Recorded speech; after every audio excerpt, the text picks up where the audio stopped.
Hello, good evening, and welcome to Frank Mann Field in Alexandria, Virginia, for tonight's Cal Ripken League tilt between the Alexandria Aces and your Bethesda Big Train. Big Train have won their last two, putting up a total of 35 runs, and face a team who is well named as they possess some of the better arms in the circuit. Alongside Eliav Brooks Rubin, I'm Jackson Corcoran. Gibson Hurt is our producer-engineer. Eliav, the boys in green and black are swinging hot bats as a unit right now. At 21 runs in a win on Monday over the DC Grays. That came on the heels of a 14-4 victory at home against the Metro South County Braves. That's 35 runs in the last two games. Tack on 10 runs in a loss at Gaithersburg. That's an average of 15 runs over their past 3 games. But they will take on an Aces team that has limited runs. They have not allowed more than 8 in any game this year. It's been their bats that have struggled. Aces coming in at 3-3, same record as the Big Train. When they don't score, they've allowed, or when they lose, they've scored 2 runs a game, 6 runs total. In their wins, they've scored 19. The Aces are starting off Connor Hutchison, who comes into this game having thrown 3 innings and allowed 5 earned runs. He's walked 5 and struck out 1. He's completing his warm-up pitches now in his navy blue Aces uniform here at Frank Mann Field. A sun-drenched field it is as we get towards the later evening. Hutchinson started on June 5th at the Southern Maryland Senators, who right now sit in first place in the Cal Ripken League. He went 3 innings, 6 hits, 7 runs, 5 of them earned, 5 walks, a strikeout, and took the loss in a 7-3 game. Here's Alex Peltier, the leadoff hitter in today's Big Train lineup for the 5th straight game. The right-handed outfielder, he has been a welcome addition to the lineup ever since arriving for the 3rd game of the season. Hutchinson pitching exclusively from the stretch, throws his first pitch of the game at 6:35 Eastern Time, and it's a strike. And Peltier has been tearing the cover off the ball and leading off for the Big Train in any inning. They have reached base at almost a 60% clip. Second pitch to Peltier is a jam shot that twists foul. The Ball State product Hutchinson is way ahead of the Pirate Peltier, who's riding a 3-game hitting streak into today. 2 hits against Gaithersburg, 3 against Metro SoCo, and then 1 yesterday, or Monday rather. Swinging a soft ground ball towards the right side of the infield, fielded there by Norton, who flips to Hutchinson covering and retires Peltier. Yeah, that's a tougher play than it looks. A little bit in on the hands of Peltier, but he's a speedy guy. And for Norton to get over, and then Hutchinson, the hustle to make it over to first base, beat him by only a step. Here's Brennan Wright. The rest of the Big Train lineup looks like this after Wright. Steele in the 3 spot, Panette batting 4th, Gonzalez in the 5-hole, Skaronski batting 6th, Corbin, Ott, and Hawk routed out, and you'll see Drew Bellis toe the rubber in the bottom half of the 1st. So far, all strikes for Connor Hutchinson, as the first one to Brennan Wright is in there.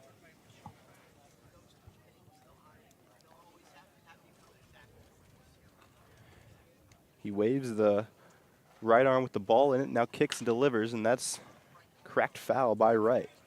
A really good start for Hutchinson, who's thrown 5 pitches and 5 strikes. In his last outing, he walked 5 guys across 3 innings, so to have that control, to be able to pinpoint the ball where he wants, to get ahead of hitters early, is going to be crucial, especially with the way the Big Train can score in a hurry. Wright reaches down and grounds it towards second base. It takes a hellacious hop on Huber, but he gathers it and throws over to Norton to retire the shortstop. Also a play that was much closer than it looked off the bat.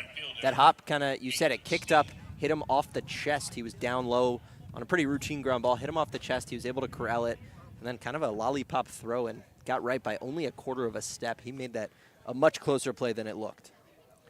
Peyton Steele now strides the dish. He's had an electric first 2 games in a Big Train uniform. First pitch to him is a line drive into center field. It's going to send back Hankerson. He makes the grab about 10 steps in front of the track. 1, 2, 3 go the Big Train in the 1st. We'll head to the bottom of the 1st with the Aces set to take their first hacks.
Drew Bellis, the left-hander, is concluding his warm-up pitches on the Frank Mann Field mound, and this is a arm that I'm excited to see take the hill again, Eliav. And Bellis was electric in his first appearance. 3 innings pitched, a hit, 2 walks, 6 strikeouts, no runs allowed. He was part of a tandem of pitchers that allowed just 1 run against the Silver Spring Thunderbolts all the way back on Friday. He's going to come at you with a fastball, a slider, and a changeup. And it's going to be the off-speed pitch that really was effective on Friday. He was using the slider and the changeup to the opposite side hitters. Effectively, slider going against lefties, changeup going against righties, and was getting a lot of swing and miss. And Bellis will face Toby Huber, Derek Almeida, Gavin Miller, Riley Norton, E.J. Hankerson, Diego Pena, Michael Powell, Cooper Hums, and John Culligan today. Huber, the second baseman, leading things off for his Aces. Against Bellis, the first pitch from the southpaw is in there for a strike. Bellis filled up the strike zone in Friday's game. First couple games for the Big Train to start their season, a lot of walks, and then Bellis came in to start the 3rd game of the year and was dealing.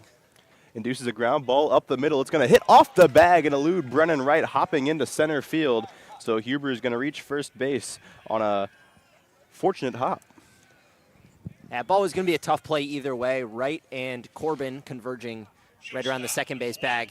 Huber may have beaten that out either way, but certainly after it kicked off the bag, went over the shoulder of Brendan Wright at shortstop. There's no chance to get Huber. Bellis now has a runner on first base. He did not allow a runner to reach third in the entirety of his 3-inning start against the Thunderbolts. First pitch to Almeida is outside. That was the one, Big Train's one low-scoring game where neither team was scoring. 4 total runs in that game. No other Big Train game has had less than 14. Big Train were shut out through 4 innings before getting on the board in the 5th. Pitch is high to Almeida, but that is not uncommon in Thunderbolts games so far this year. One of the, probably the best pitching team in the league so far, but also one of the lower-end teams with the bats in the early going. That set them right around 500. Bellis uncoils and delivers a strike to the shortstop Almeida.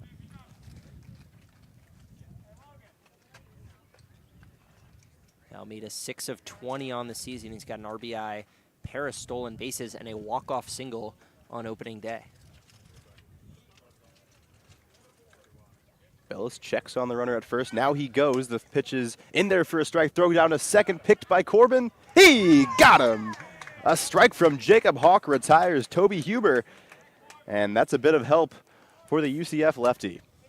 A rocket from Jacob Hawk. First of all, a good pitch from Bellis. Fastball in the outside corner. And then Hawk just pulled up and threw a rocket in. Shout out to Parker Corbin, who scooped that ball at second base and was able to pick it and keep the tag down to retire Huber. That's a really difficult tag, and Corbin did a very nice job with it. Breaking ball bends inside, and the count runs full to Almeida. But the Bethesda defense as a whole has been excellent this year. The best fielding percentage in the Cal Ripken League. The 3-2 inside. It shoots off of Hawk's glove to the backstop, and Almeida will jaunt over to first base.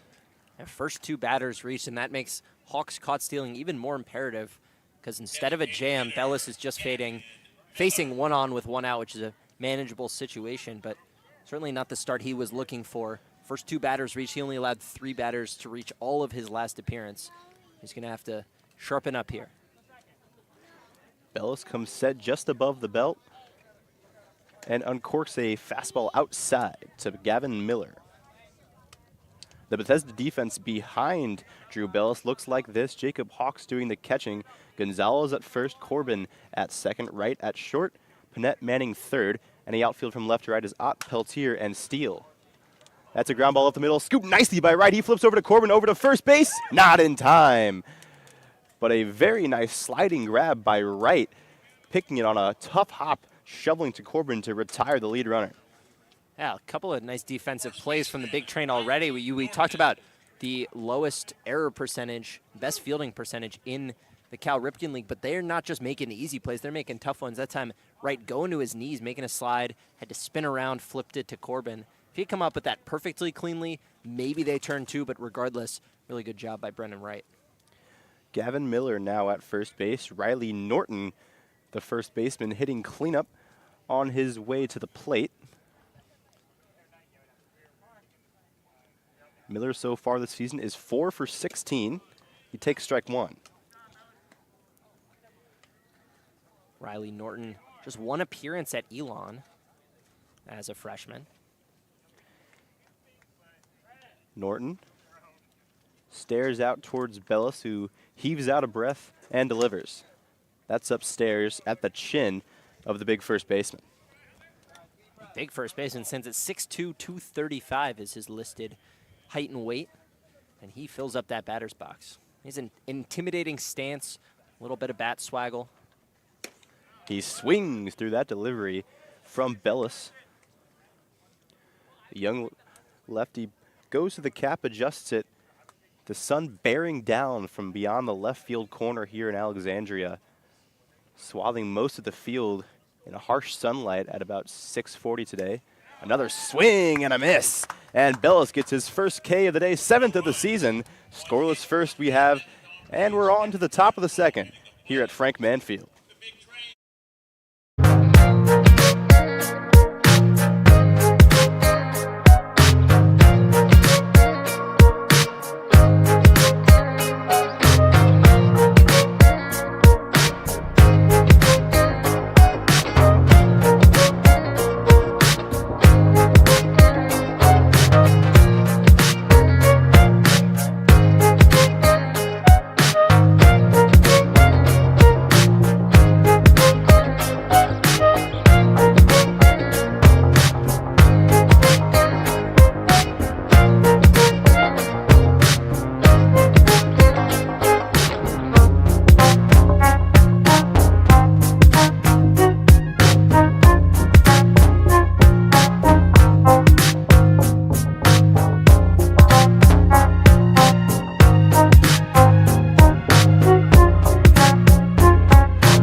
Logan Panett leading things off for the big train, slashing 333, 438 with an incredible 741 slugging percentage through his first 6 games. Yeah, Panett, 5 extra base hits, 3 home runs, which is more than every other team collectively but one, and that's the Metro South County Braves, who have 3 combined as a team.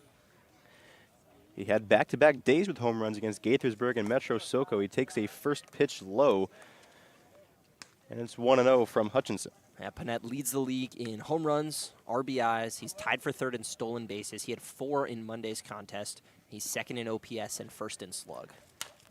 As he fouls that one back, he's also one of 4 players to have a hit in all 6 of his team's games so far. One of the others is John Martinez, not in the lineup today, likely due to a precautionary measure from a hit by pitch yesterday. He was removed from the game afterwards.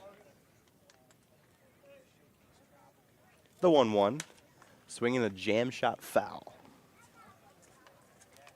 Hutchinson continuing to pound the zone, and he's doing a really good job. He's gotten a lot of jam shots off of hitters from both sides of the plate, just spinning that ball in tight on the hands, making it really tough for these big train hitters to get extended. Hutchinson nods yes to the sign and delivers a fastball high that Panett fouls back to the screen. Expanding the zone a little. Panett, that ball was up near his eyes, but doing a good job to foul it off, stay alive. Frank Mann Field is 308 feet long to the left field foul pole, 319 to right, 397 feet to dead center. An inning-by-inning scoreboard in straightaway left field. That's grounded through the right side, and Panett keeps his hitting streak alive with a leadoff single. Yeah, 7 in a row for Panett, all 7. And this is a guy who did not play at Charlotte, the University of North Carolina, Charlotte, all season. He came in here with very little, very few reps in the last year, and came in and has immediately become the best hitter in this Bethesda Big Train lineup. But despite all that, that was his first hit to the opposite field. He had pulled every base knock or home run he had picked up so far, guides that one through the 3-4 hole, and brings up Emilio Gonzalez. He takes ball 1 low from Hutchinson. That's been a theme for the Big Train. All of their righties have been pulling their base hits, and all of the lefties have been going the other way for the majority of their hits. So a lot of base hits have been going to the left side from both sides of the plate. Emilio Gonzalez, who's hitting now, has a couple of hits up the middle, and all of his extra base hits going the other way into left center field. The Big Train have not really hit to all fields, but it hasn't really mattered because they're hitting the ball so hard up and down the lineup. The 1-1 to Gonzalez. Ground ball up the middle. It scoots off the glove of Almeida and into center. Panett rounding second base hard. He'll make it standing up into third. And there's runners at the corners and nobody out. A tough play for Almeida at short. We'll see what the official scoring is on that one. But a hard hit ball by Gonzalez, and he went the other way. That time up the middle, but on the left side of the second base bag. Almeida maybe trying to do a little too much, trying to flip it and turn 2 before he had it in his glove. And instead, Josh Skaronski steps to the plate with 2 on and nobody out. But now Gonzalez is 7 for his last 11, dating back to Sunday's game against the Braves. And he's been hitting the ball hard. Skaronski takes a first pitch strike from Hutchinson as he tries to drive in a run. They called that knock from Gonzalez a hit. And so Skaronski, who has 1 RBI in the season, hitting .235, will try to pick up his second. Skaronski has struggled a little after a really effective season at Winthrop, where he hit .305 with an OPS over 1,000, 13 home runs. He's hitting just .235, and he's just 1 for 11 with runners on base. Does have that lone RBI in that situation. Get 2 guys on here, nobody out. Big opportunity for Skaronski to pick up another RBI and maybe another hit in that with runners. A fastball scuttled into the dirt by Hutchinson is blocked well by Pena behind the dish. But now the count is 1-1.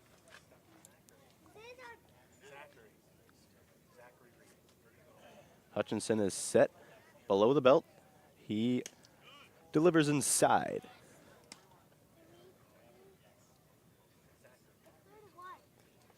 Skaronski, a returner for the Big Train, hit .255 with an .878 OPS last year, 13 RBIs, and as many walks as strikeouts. Grounds that one towards the right side. Off the glove of a diving Norton, and everybody's safe. Panett crosses home, and it's 1-0 Big Train. And there is that second hit and second RBI with runners on. Skaronski, hard ground ball, tough play for the first baseman, Riley Norton. Went to his belly and could not come up with the ball. Even if he did, he may not have had to play anywhere with Skaronski's speed. Stole 10 bags at Winthrop.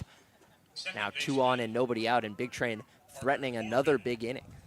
But if Connor Hutchinson feels hard done by, he might well be right. Logan Panett off the end of the bat scoots it through the right side. Gonzalez off the glove of Almeida, and then Skaronski in and out of the mitt of Norton.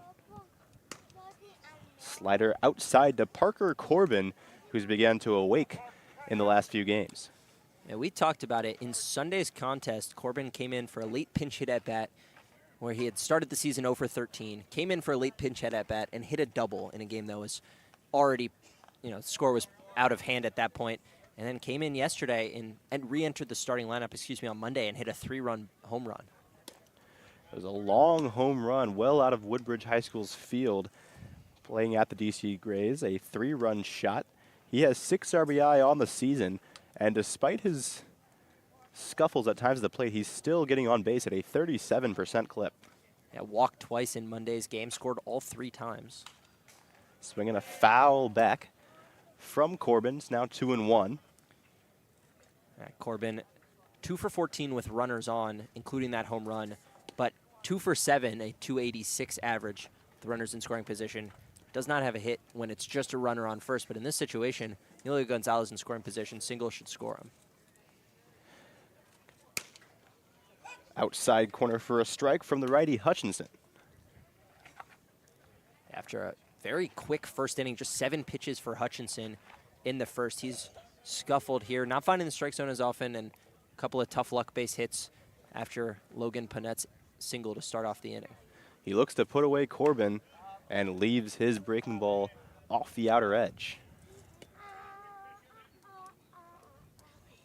We're all full here in the top of the second. Runners at first and second.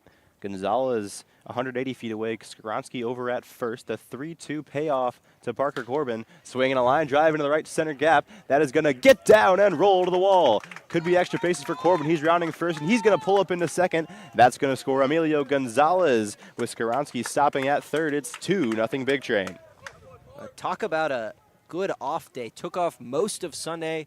Pinch hit double. Home run yesterday. Already third straight day with an extra base hit, and that's an RBI double. And Big Train, 2 runs in, 2 guys on, still nobody out.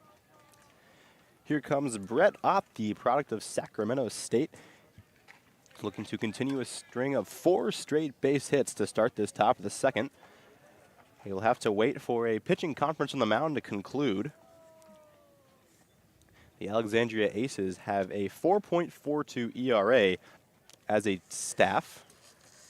2 runs allowed already today through 1+.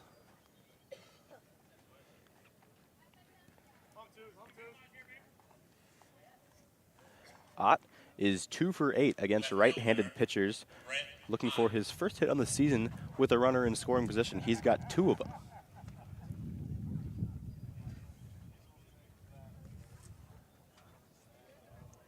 Ott was in center field for the first 2 games of the year, bumped over to left when Alex Peltier came to town.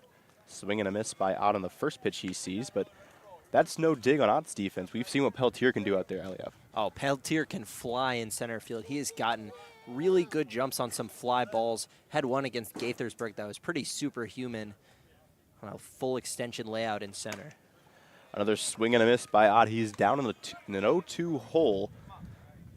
He steps out, shoulders up, shoulders down, exhales the breath, taps both sides of the plate, and returns to the batter's box.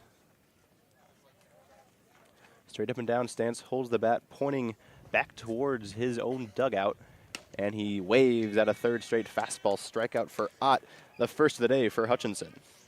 Good job by Hutchinson to bounce back. Situation where he needed an out that did not score a run very badly. He gets one, now gets the 9-hitter, but Jacob Hawk has hit pretty well this season, has hits in his last 2 appearances, splitting time with Dylan Murphy behind the dish, so neither catcher has started 2 consecutive games. It's Hawk's turn at the plate. He's got 3 hits in 9 attempts this season.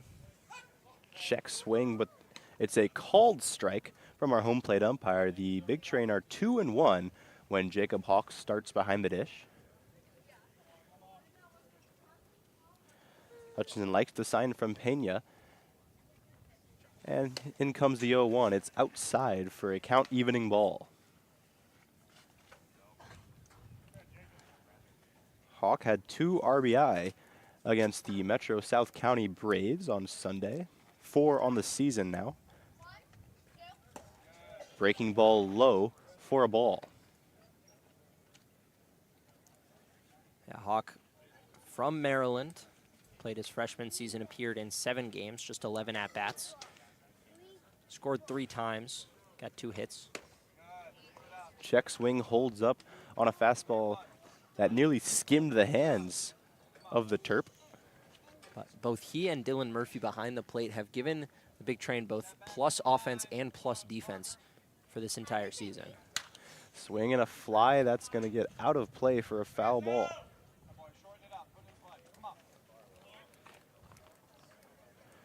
For context, we're sitting down the first base line, and the sun is blaring just about right into our eyes. The tree line for which we'll escape from the sun is probably about 30 or 45 minutes away. The 3-2 towards Hawk. Low ball 4, well-worked walk by the catcher, loads him up for Alex Peltier. A really good at-bat, pro take on the ball 4. Pitch right at the knees, just outside. Now the bases are loaded for Peltier, who is 4 for 8 with runners in scoring position, 6 RBI. So this is, if you're the Big Train, a guy you want at the plate in this situation. Absolutely. He's been swinging a very nice bat He's one of those guys alongside Peyton Steele that just looks so comfortable at the plate. The pitch to him, swinging a foul off the mitt of Pena and to the backstop. Panetta, another one of those guys. John Martinez out of the lineup today, but he was swinging a really hot bat before his removal after a hit by pitch on his knee in the 5th inning of Monday's game. Peltier stands just a bit longer than shoulder wide. He swings and misses at a breaking ball. Peltier only has singles this season, still looking for that first extra base hits, but you wouldn't be able to tell based on the way he swings. A long, hard swing where he gets a lot of rotation into that hip. You can tell there's power in that bat. Peltier pats home plate and grabs his bat for the 0-2. Breaking ball high for ball 1.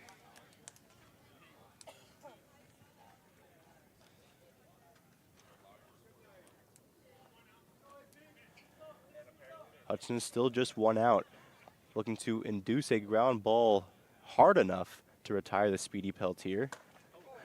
That's check swing. It's off the glove of Pena. Didn't foul tip it, so that'll allow Skowronski to score and everyone to move up a base. So it was strike 3. He did go, but it kicked off of Pena's glove, and he had no idea where it was. So despite the strikeout, the bases are still loaded, and it's now 3-0. I believe Peltier is going to get called out. You cannot advance on a drop third strike with a runner on first unless there are 2 outs, which there were not. He was the 2nd out. So the run will still count. Peltier likely to get taken off of first base here. Yeah, you're correct. With the base occupied, Peltier should be returning to the dugout. He's still standing put at first base in a likely vain hope.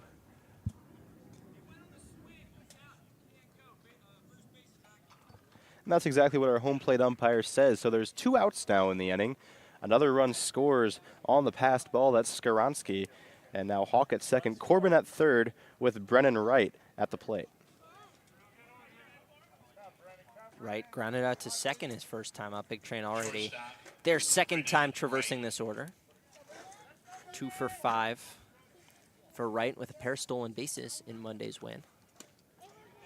Takes the first pitch just below the knees. And if you missed that game, that was a game where everyone hit. Big Train scored 21 runs in a dominant 21-8 victory over the DC Grays. And to score 21 runs, you have to have a pretty diverse portfolio on offense. That first pitch to Wright is fouled back. They had some blue chip stocks like Parker Corbin's home run, extra base hits from Wesley. He had 2 of them, a double and a triple. But for the most part, they were stacking penny stocks, singles, taking advantage of errors, bit of dirty money given to them by the Grays. And in 6 errors in that game. In the end, 21 runs. Pitch to Wright is high for ball 1. But to me, Eliev, that just paints the picture of an offense willing to get it done in more ways than one. Yeah, and that's kind of been the story of the season. Big Train leading the league in extra base hits with 17, but also 3rd in the league in stolen bases with 25. Right, one of those stolen base merchants hits a soft line drive over to second base where Huber closes the leather on it. So he'll retire the side. Big Train pick up 3 runs on 4 hits, 2 runners left on as we move to the bottom of the 2nd. Bethesda leads by 3.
Drew Bellis will contend with 5, 6, and 7 of the Aces 9 here in the bottom of the second after giving up a walk and a hit, but having them both erased in different ways. Well, I suppose the walk wasn't necessarily erased, just replaced on a fielder's choice. Yeah, but settled down after that tough start, single and a walk to start the inning. Got a ground ball and then a strikeout to end it from Riley Norton. It'll be E.J. Hankerson stepping to the plate. Hankerson, the center fielder, his only action today was retiring Peyton Steele to end the first inning on a flyout.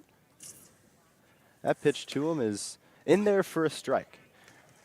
Hankerson 3 for 10 this year, 6 walks. So reaching base at over 50% of the time. Stolen a base, but caught stealing once. The 0-1 to him is fouled off his leg and out of play. Hankerson, also a walk-off. Both Aces home games this year have ended in walk-off victories for the home team. Hankerson, a walk-off sac fly to beat the Grays back on June 6th.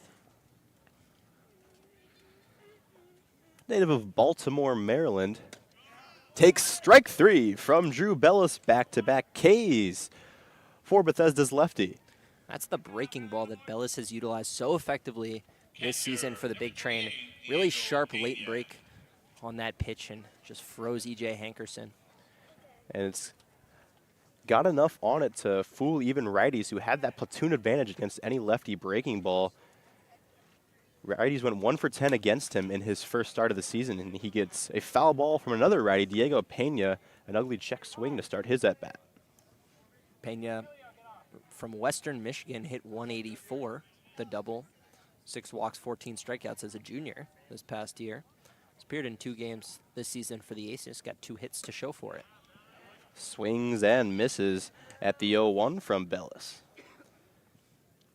Pena, one of 4 backstops on the Aces roster, so split in time with a number of men. The 0-2, swing and a miss. Drew Bellis is cruising now. 4 straight retired, 3 via the strikeout. And Bellis picking up where he left off on Friday. 6 strikeouts, tied for the team lead coming in. He's already got 3 of his 5 outs via the K.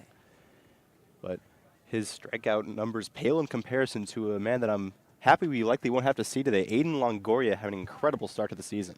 Yeah, 7 innings pitched for the Aces, 1 hit allowed, 15 strikeouts, and most impressively was that opening day, 5 perfect innings, 11 strikeouts, and not just 5 perfect innings, the 8th, the 9th, the 10th, 11th, and 12th innings of an eventual Aces 3-2 win. Longoria won Pitcher of the Week in the Cal Ripken League for his efforts. Drew Bellis looking to take the honor this week. If he can continue working like he has, he's ahead 0-2 on Michael Powell.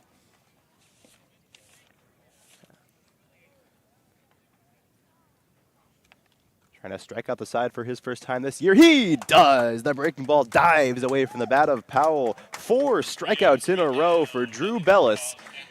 And he keeps on making things happen on the rubber for the big train. It's 3-0 after 2.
Wasn't just a strikeout the side inning for Drew Bellis. 9 pitches, 9 strikes, 3 strikeouts. That is an immaculate inning for the lefty hurler from UCF.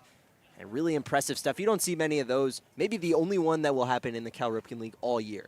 Yeah, especially at this level. It's something you're seeing a bit more at the major league level with the stuff that's just so wipeout in the back end of bullpens nowadays. But at this level, so hard to do. And Bellis made it look easy.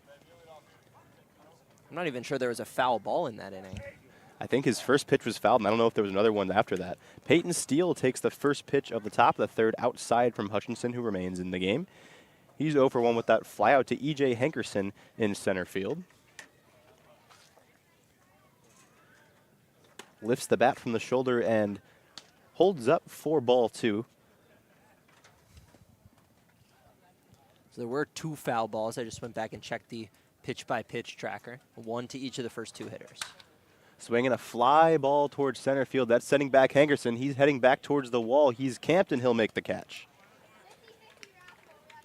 A couple of hard-hit balls to center from Peyton Steele, who remains right on the ball after 3 doubles and 4 hits in his first 2 games. He's hit too hard, just not in the right spot. Peyton Steele, one of 2 players to hit multiple extra base knocks in one game. The other being Matt Wesley in Monday's contest with a double and a triple. Pitch to Panette is high, ball 1. He signaled through the right side to start a string of 4 straight hits last inning. He would come around to score the first run of the game, making it the 3rd game of the season that Bethesda has scored first. Yeah, Jackson, they've scored first in 3 out of 7, but they've trailed in all 6 thus far, trying to break that trend here. And off to a good start with a 3-0 lead, but to be 3-3 while trailing in all 6 games that you've played shows remarkable resiliency and a good sign if they can start jumping out to early leads.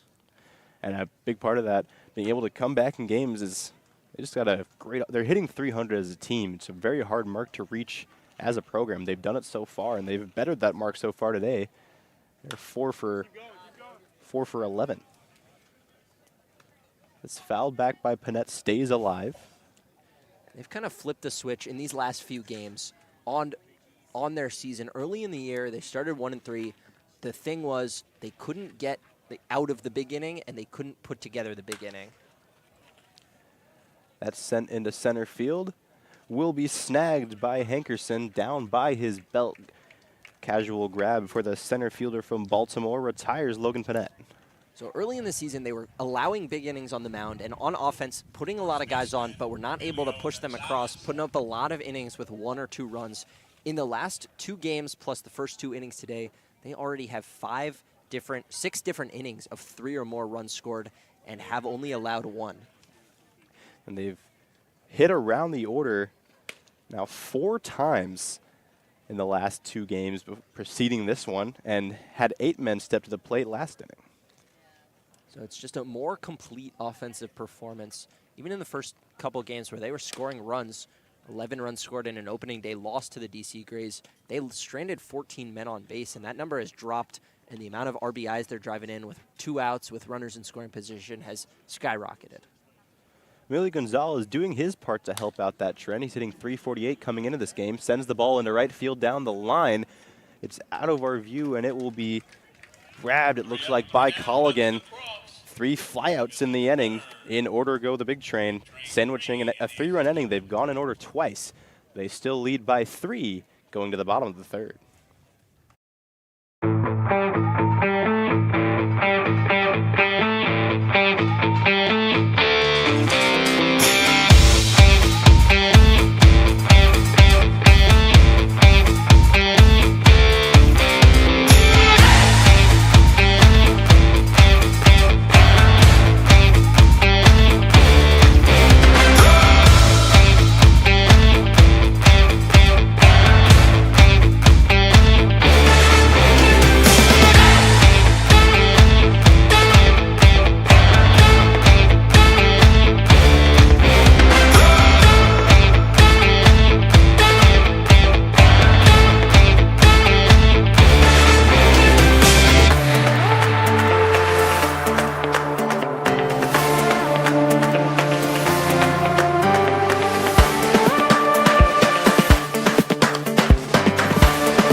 fresh off perfection in his second inning work. Drew Bellis faces Cooper Hums, John Colligan, and Toby Huber in his third.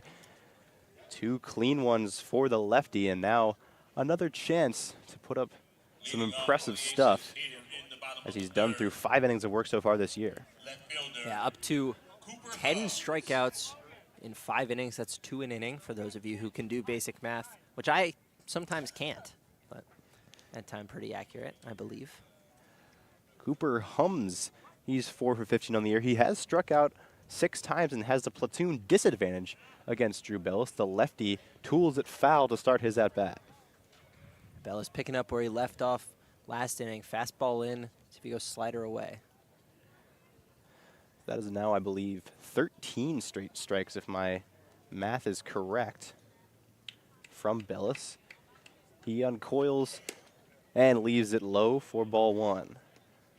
A little bit of a jinx from you. I mean, we have been talking about the immaculate inning, so not a complete jinx, but called the number of 13. But there goes the back-to-back immaculate innings. The 1-1. Swing and a chopper towards the first base bag. Just foul. Now, Hums wasn't moving out of the box. He never left the batter's box, which a little surprising considering how close that ball was to being fair. Jacob Hawk gives a shout out to his pitcher for making sure to cover the bag. He was at first base for the flip from Gonzalez if it had mattered. But as it is, now he has a chance at his 5th straight punch-out. Brings the glove to the belt from the full windup. The pitch, swing and a miss. Drew Bellis just overpowering this Aces lineup right now. And it's the breaking ball that is getting the majority of the punch-outs, just like it was on Friday. That pitch is so sharp. It breaks late. That time, the lefty platoon advantage for Bellis, and he uses it to his advantage. Get a big swing and a miss. All 5 strikeouts coming via the swing so far. Actually, that's not true. Ground ball down the first base line. It's fair, and it could be extra bases for John Colligan. He rounds first. He's heading for second. The throw will come in towards the second base bag, past the glove of right, allowing Colligan to pick up the first extra base knock of the game for Alexandria. Take it back. I wrote it down as 5 swinging strikeouts. The first one in the second inning was a looking strikeout. Colligan not letting it get to 2 strikes this time. Lines a double down the right field line, going the opposite way and doing a good job of attacking early. Guys moving like this, getting strikeout after strikeout after strikeout. You need to swing early. You don't want to take a strike, get to 2 strikes quickly, fall behind, and put yourself in a tough spot, especially with the way that off-speed's working. Go after the first couple pitches and put one in play. I couldn't agree with you more. I think that's a great approach from Colligan. And first pitch swing as well is Toby Huber. Attends George Mason and hails from Cincinnati, Ohio. I'm sure he's got a strong opinion on Skyline Chili one way or the other. And he does have a hit today. I know that for sure. Swing and a miss, foul tipped into the glove of Hawk for strike 2. Bellis' ability to fill up the zone, so impressive. Thrown 30 pitches, 23 of them for strikes so far. And it stood out from a Bethesda team that's shown strikeout stuff up and down the staff, but has struggled with the base on balls throughout the early Cal Ripken season. The 0-2 fouled back. Huber just gets a nick of the seam of that pitch. That time, fastball upstairs from Bellis. Huber able to fight it off, but with the way that Bellis' breaking ball works against both righties and lefties today, with that fastball up, we'll see if he drops the curveball down in the zone. That sharp breaking pitch tunnels well off the offering he just handed to Huber. He gets the sign from Hawk.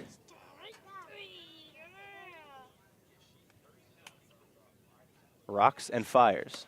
Up and in, ball 1. John Colligan dancing around there at second base, trying to give Bellis a bit of pause before he delivers to the plate. Colligan, so far this season, has 1 stolen base. He's been caught once.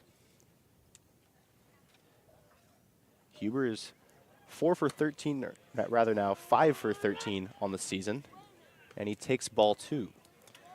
5 for 13, but was caught stealing for the first time. Stole his first 3 successfully until back in the first inning when Jacob Hawk gunned him down. The second baseman will face a 2-2 from a man who's perhaps developing into Bethesda's ace. Bellis leaves that one high, and Toby Huber has worked an 0-2 count into a 3-2.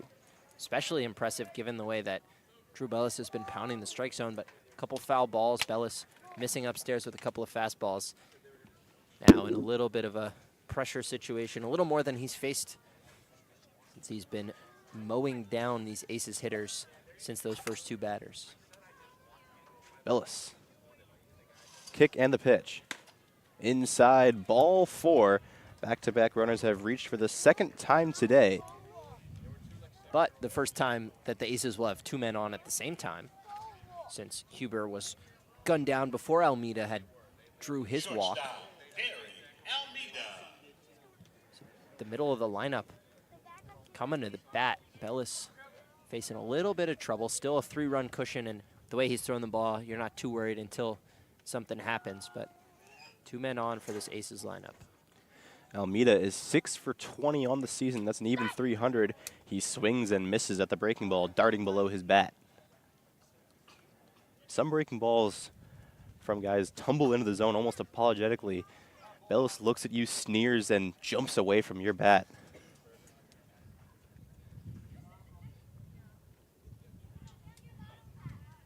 The 0-1 from him. Inside. And he's starting to overthrow that fastball just a little bit. He's throwing it hard, but run inside on a couple of Alexandria righties. I have to get back to just letting that ball fly, working the curveball off of it, and not trying to do too much, even with 2 men on. Bellis looks in for the sign, and now will bring home the 1-1. Colligan dancing around on second again. He stays put as the fastball is high for a second ball. And Bellis only appeared for 2 innings for UCF, allowed an earned run, only 1 strikeout in that span, but he looks so comfortable up there. Even after his misses, talking to Hawk, talking to himself, understanding that it's a long process and long at bat, and he does not look rattled at all. 2-1 swing and a miss. Almeida cuts on and misses his second pitch of the at-bat. And even when he hasn't been getting strikeouts, Bellis has been racking up the swings and misses. And they're not catching up to his fastball. They're not hitting his off-speed pitch. He's got everything working today. Almeida, who walked in his first plate appearance, sees the 2-2. Swing and a miss. Blew it by him at the eyes for his 6th K of the evening. And matching his number from game 1, he's doubled up his strikeouts, and that's a big one. A 2 on, 1 out, facing a big bat in the middle of the lineup, who was hitting 300 coming into today. Now gets to Gavin Miller. Miller holds the bat just above the knob, rattling it over the shoulder, now wobbling it back and forth behind his blue batting helmet. Takes strike 1. That time going back to the off-speed, which he's used frequently against righties. The designated hitter has not picked up an extra base hit this year. He's walked 4 times and driven in 2. He has a man at first in Huber and a man at second in John Colligan. The 0-1. Check swing. Did he go? Yes, he did. Took a bit of a game of telephone to finally get the appeal down to the first base umpire, but he holds up the right fist and condemns Gavin Miller to an 0-2 count. And Jacob Hawk wasn't the one who appealed. It was Drew Bellis who pointed down to the first base umpire, and his catcher did, and finally the home plate umpire asked the opinion. Cut and a miss. Another running with 3 strikeouts from Drew Bellis, and he strands 2 runners as we move to the 4th. Brooks Drew, and we'll tell you all about it when we return on the Big Train Baseball Network.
Connor Hutchinson back on the mound for his 4th inning of work. He's wrapped 2 perfect innings around a 3-run Big Train spot in the second. Josh Skoronski steps to the plate for the Big Train. An RBI single off the glove of first baseman Riley Norton in that 2nd inning. Leading off for Josh Skoronski, you're just waiting for the big swing from him. You know the pop that exists in that bat. It just hasn't picked up the extra base hit yet, but you're fully aware it's coming. Hutchinson's first offering is low. Hutchinson worked 3 innings in his first appearance, threw 3 today, now out for his 4th. Still no action in the Aces bullpen. There was some movement in that long 2nd inning, but after settling down to close out the 2nd and all through the 3rd, as he pounds strike 1, he's earned his coach's temporary, he stayed the coach's hand temporarily. I think a large part of that is he's been way more in the zone than his last appearance. Fouled right back at us. That one would have hit me in the face if not for this very helpful fence. Skoronski behind 1 and 2. But Hutchinson walked 5 batters in his first start, and in this one, he's thrown 66% strikes. 2/3 of his pitches have been in the zone, fouled off, swung on. Has walked 1. That was to Jacob Hawk. Pop up from Skoronski on the infield. Alameda coming in and will make the grab it short.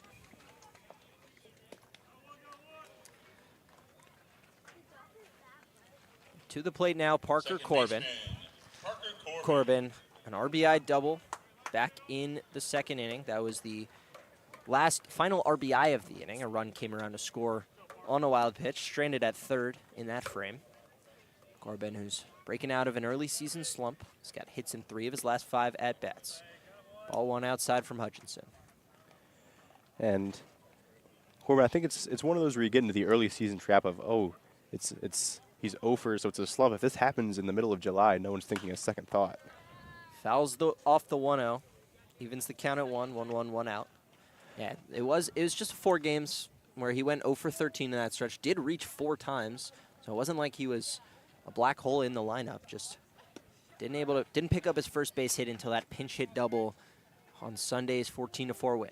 1-1 from Hutchinson. Bounced this way to the catcher. Corbin's played at 2nd, 3rd, and designated hitter so far this year. His 2nd game starting at the Keystone. 2-1 to Corbin. Is a ball high. Parker Corbin, left-handed bat. Rocking number 13. Taking on Hutchinson, his 3-1 offering at the knees. Corbin tosses the bat, but takes strike 2. He thought it was ball 4. He was on his way down to first, but home plate umpire vehemently disagreed. A quick strike call even. And the count runs full on Corbin.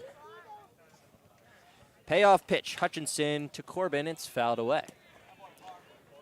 But it can be tough, once you put yourself in the frame of mind that you should be at first base to step back in and completing that bat. But credit to Corbin fouling off a tough pitch on the outer edge to extend his plate appearance.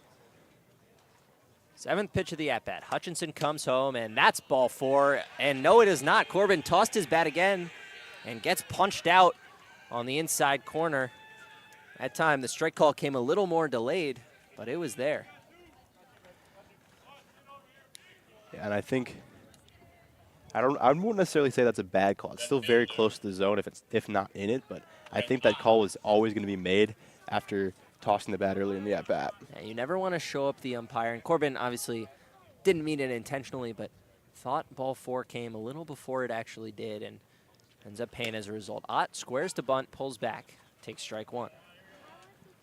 And Connor Hutchinson's outing right now really reminds me of Russell Peterson's back against Gaithersburg because he has a 4-batter stretch where he gave up 4 straight hits, and outside of that, he's been very good. Ball 1 low to Ott. Outside of that stretch, he has retired 12 of the 13 batters he's faced, allowed the first 4 in the 2nd inning to reach, then a strikeout, a walk, a strikeout, and a line out to 2nd in the 1st and the 3rd innings. He's perfect, and he's retired the first 2 here in the 4th, and he's ahead of Ott 1 and 2 after foul ball. Brett Ott struck out his first time up with 2 on and nobody out. On Monday, just made a pinch hit appearance, walked, and his only time stepping in the plate. 1-2 from Hutchinson. Ott line down the left field line. That will drop right down the line. Ott's rounding for extra bases. Throw comes in late, and Ott slides in with a double. Really nice to see that from Ott. He hasn't really been scuffling. He's just been a little on the quieter side in a very, very loud big train lineup. Picks up his first extra base hit of the season and just hustles his way into second. Jacob Hawk stepping to the plate. He's got a pair of RBIs in 2 of his 3 games played, with Ott leading off second base. Hawk loaded onto that back hip. Hutchinson gives up his first hit since early in that second inning. First pitch to Hawk on the inside corner for strike 1. But you talked about it earlier, but it's so nice to just have a catching tandem. You can go back and forth, make sure they're both very well rested throughout the season, and there's no drop-off from one to the other. Hutchinson kicks and deals, and a breaking ball in for strike 2. He's quickly ahead of Jacob Hawk. Hawk 0 for 3 with a couple of walks, couple of RBIs in a season opener last Wednesday. 2 hits on Friday, 1 hit on Sunday. In an 0-2 hole, Hutchinson comes home, bounced foul. If I had to say, based on my very early, observations on these 2 catchers, I would say Hawk gives a bit to Murphy on the offensive end, but makes up for that on the defensive end. He gunned out a speedy runner in Huber already in this game. 0-2 to Hawk. Hutchinson comes home, and it's ball 1. Speaking of the defensive end, that's a very nice block from Pena, who had an unfortunate moment on that check swing from Peltier where he just completely lost the ball, allowing Josh Skoronsky to score. But other than that, he's looked very nice behind the plate for his aces. Hawk behind 1-2. Watches ball 1 in the dirt again. Excuse me, ball 2 in the dirt again.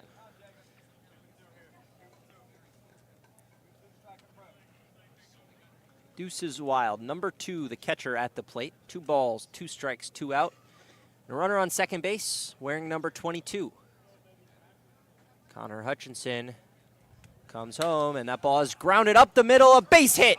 Brett Ott is rounding, and he scores easily. An RBI single for Jacob Hawk. Another big 2-out hit for the big train, and they are up 4-0. And 2 strike, he just looked for a pitch he could handle and tried to hit it hard, and he did, getting enough on it to squeeze it through the middle infield, driving in a run. I mean, this is a game where you don't want to get caught at your 3-run lead. You want to keep extending as long as you can, and Jacob Hawk helps his squad do that. Lineup flips over. Alex Peltier stepping in for the 3rd time in 4 innings. Runner on first. Peltier squares a bunt and pulls back. With 2 outs, looking to bunt for a hit, and Peltier, a guy with a ton of speed, credited this season with 3 for 3 stolen bases. Should maybe have 7. Has an argument for a 5 stolen base game against the Gaithersburg Giants. Was only credited with 2 in that game. Ball gets away from Pena now after a really nice block. Last at bat, Hawk advances to second. And somebody correctly went back in and I believe appealed to that, because when I checked today, he was listed at 4. Okay, so picks up 1. When I was doing my prep yesterday, he was listed at 3. Yeah, he had 4. He listed at 4 in that Gaithersburg game. I believe 5 total. Oh, okay. So they gave him 2 back. Evidently, 1 ruled a either defensive indifference or pass ball. He advanced on, I believe, 3 of his 5 stolen bases, maybe 4 of his 5 stolen bases did not have a throw. A couple were wild pitches where he was already moving with the pitch. A couple where he had the bag stolen so quickly there was no throw. But Peltier has become, in his 5 games, everything you can want from a leadoff man. Getting on base at around a 400 clip, stealing every bag he's offered, and playing stellar defense out there in center. Now ahead 2-0. Lines one sharply off the glove of the 3rd baseman Powell, and that'll be an infield single. That ball was hit 100 miles an hour. And Alex Peltier will pick up a single. Over to 3rd is Jacob Hawk, and Brendan Wright will step up with 2 on. And 2 out. And I don't know if a slower runner makes the close play at first, but when Almeida picked up the ball on the ground after it clicked off the glove of Powell, he never even had a chance. And that's something that Peltier adds you. Maybe a throw comes, and maybe it's tight for a different base runner. Now Brennan Wright at the dish. Wright lined out to second to end the second inning. Stranded 2 men on for the big train. Now has 2 men on and 2 out once again, this time trying to pick up an RBI. Ball 1 came in outside. Now pickoff towards Peltier, who dives back in ahead of schedule. And so far against righties, the left-handed hitting Wright is just 3 for 16. He's actually hitting .455 against same-sided pitching. Ball 1 misses inside. So Brennan Wright now had 2-0. Peltier worked a 2-0 count before lining the single Powell's way. Wright also leads his team in multi-hit games with 3. 2-0 to Wright, fouled away. Count moves to 2-1. Yeah, Wright was the only player, or was the last player to reach base. Didn't reach base in Sunday's 14-4 win until a walk in the 9th inning, but in every other game has been tearing the cover off the ball. 840 OPS on the year. 2-1 count, takes ball outside. So ahead in the count, 3-1. Second base unoccupied. A walk here would load the bases for the red-hot Peyton Steele.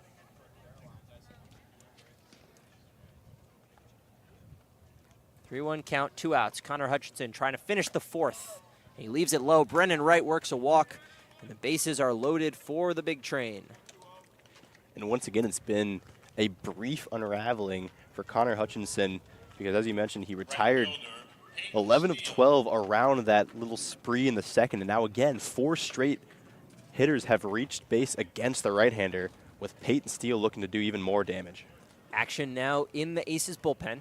Diego Pena out to talk to his pitcher and maybe buy some time for the reliever in the pen who's warming up. Peyton Steele 0 for 2 today. A couple of hard hit balls out to center field. E.J. Hankerson has handled both. He's got 3 doubles in his first 2 games. 4 for 9 coming in, 4 for 11 now. 3 doubles, 4 runs batted in, 5 runs scored. A couple of walks and a stolen base. He has been extremely effective. Arrived late this season, coming from Alabama, who appeared in the NCAA tournament. Now Pena heads home, and now the coach comes out, and this may be a pitching change. This will only count as 1 mound visit, so he's not forced to go to the pen, but it does look like he will. Connor Hutchinson's day is done, and we will get you the new pitcher and his stats when we come back. We'll take a break here on Big Train Baseball Network. Big Train have the bases loaded. 4-0 lead, top of the 4th.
Cole Gebbin, the new arm for the Alexandria Aces. 2 appearances, both against the Silver Spring Tacoma T-Bolts.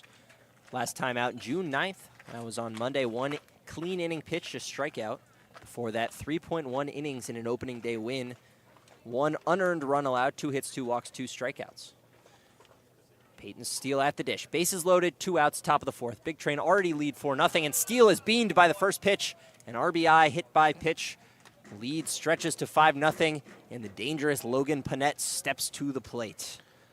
Yeah, Gebbin, as you mentioned, had been pretty sharp through his first 2 outings, then comes in, just sails the fastball into the shoulder of Peyton Steele. I mean, he's a tough customer to face, but just handed him an RBI there. Logan Panett, the only guy on the team with a hit when the bases are loaded this season. That hit coming all the way back on opening day, a game-tying grand slam in the 8th inning. Situation not quite as dire here as he takes ball 1 outside. 5-run lead only in the 4th, but a big base knock with the bases loaded could blow this game even more wide open. Yeah, but we talked about it pregame.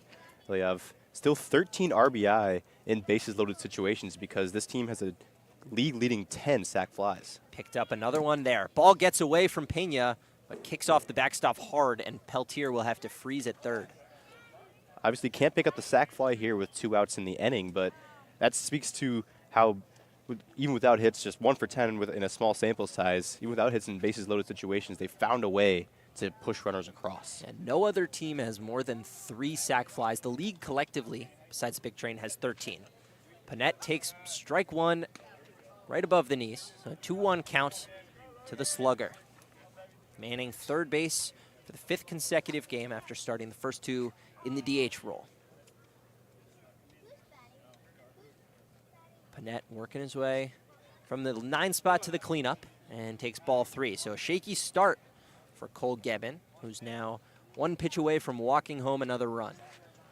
And with Martinez not in the 3-hole for the first time today, it breaks up what had been a really well-established 1 through 4 that had looked really good. Peltier, Wright, Martinez to Panett. 3-1 to Panett.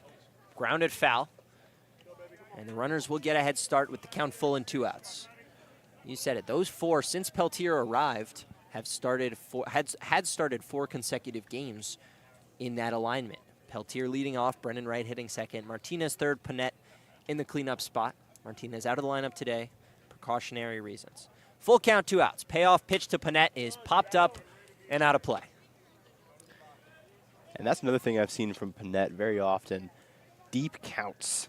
He just works at bats. I mean, he is just a tough guy to retire. And when he gets himself into a damage count and gets a damage pitch, he makes the most of it. It's worth noting, a lot of times you get a slugger like Panett, his 3 home runs, you're sacrificing contact for power. You get a lot of strikeouts. He's only struck out 5 times across 29 at-bats and has 4 walks. Payoff pitch again, and it's ball 4. He'll work his 5th walk of the season, and it's an RBI. Alex Peltier comes around to score, and Emilio Gonzalez will get his turn with the bases loaded. The Big Train will bat 9 in this inning. It's another 3-run inning. It's 6-0. This is the 5th time in the last 3 games that Bethesda has batted around, had 9 men or more come to the plate in the same inning. Emilio Gonzalez still waiting to really tap into that power, still searching out for that first home run. He's gone mostly the other way, trying to tap into that pull side at some point. He'll take ball 1 away. But he's been hitting the ball very hard in his last few games. Had a pretty deep fly ball in his last plate appearance here.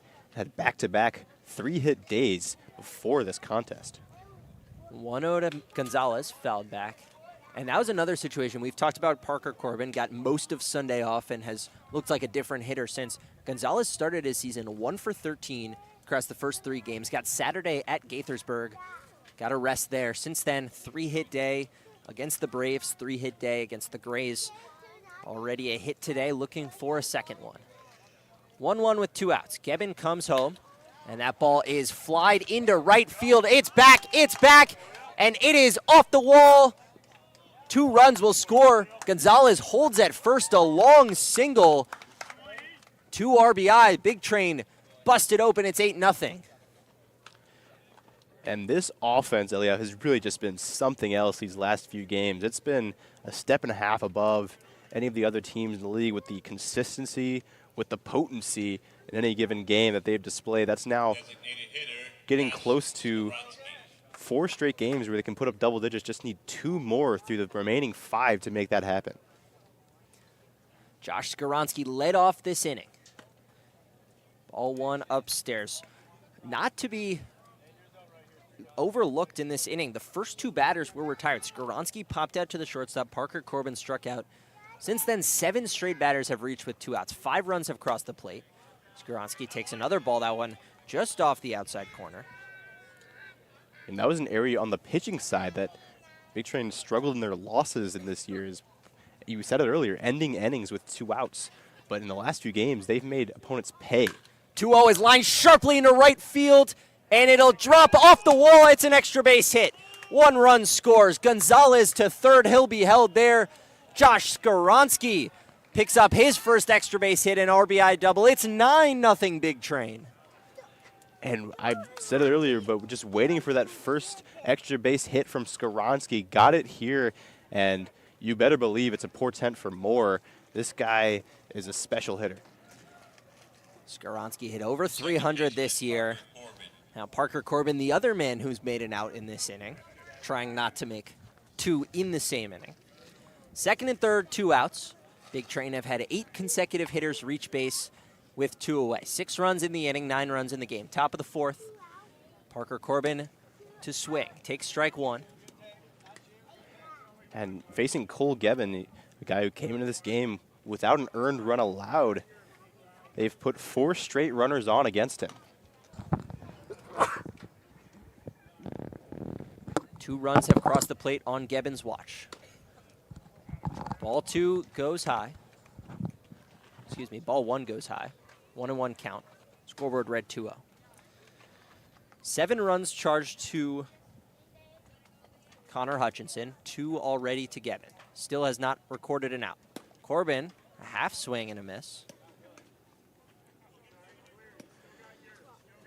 Count is 1-2. Base is open for Parker Corbin.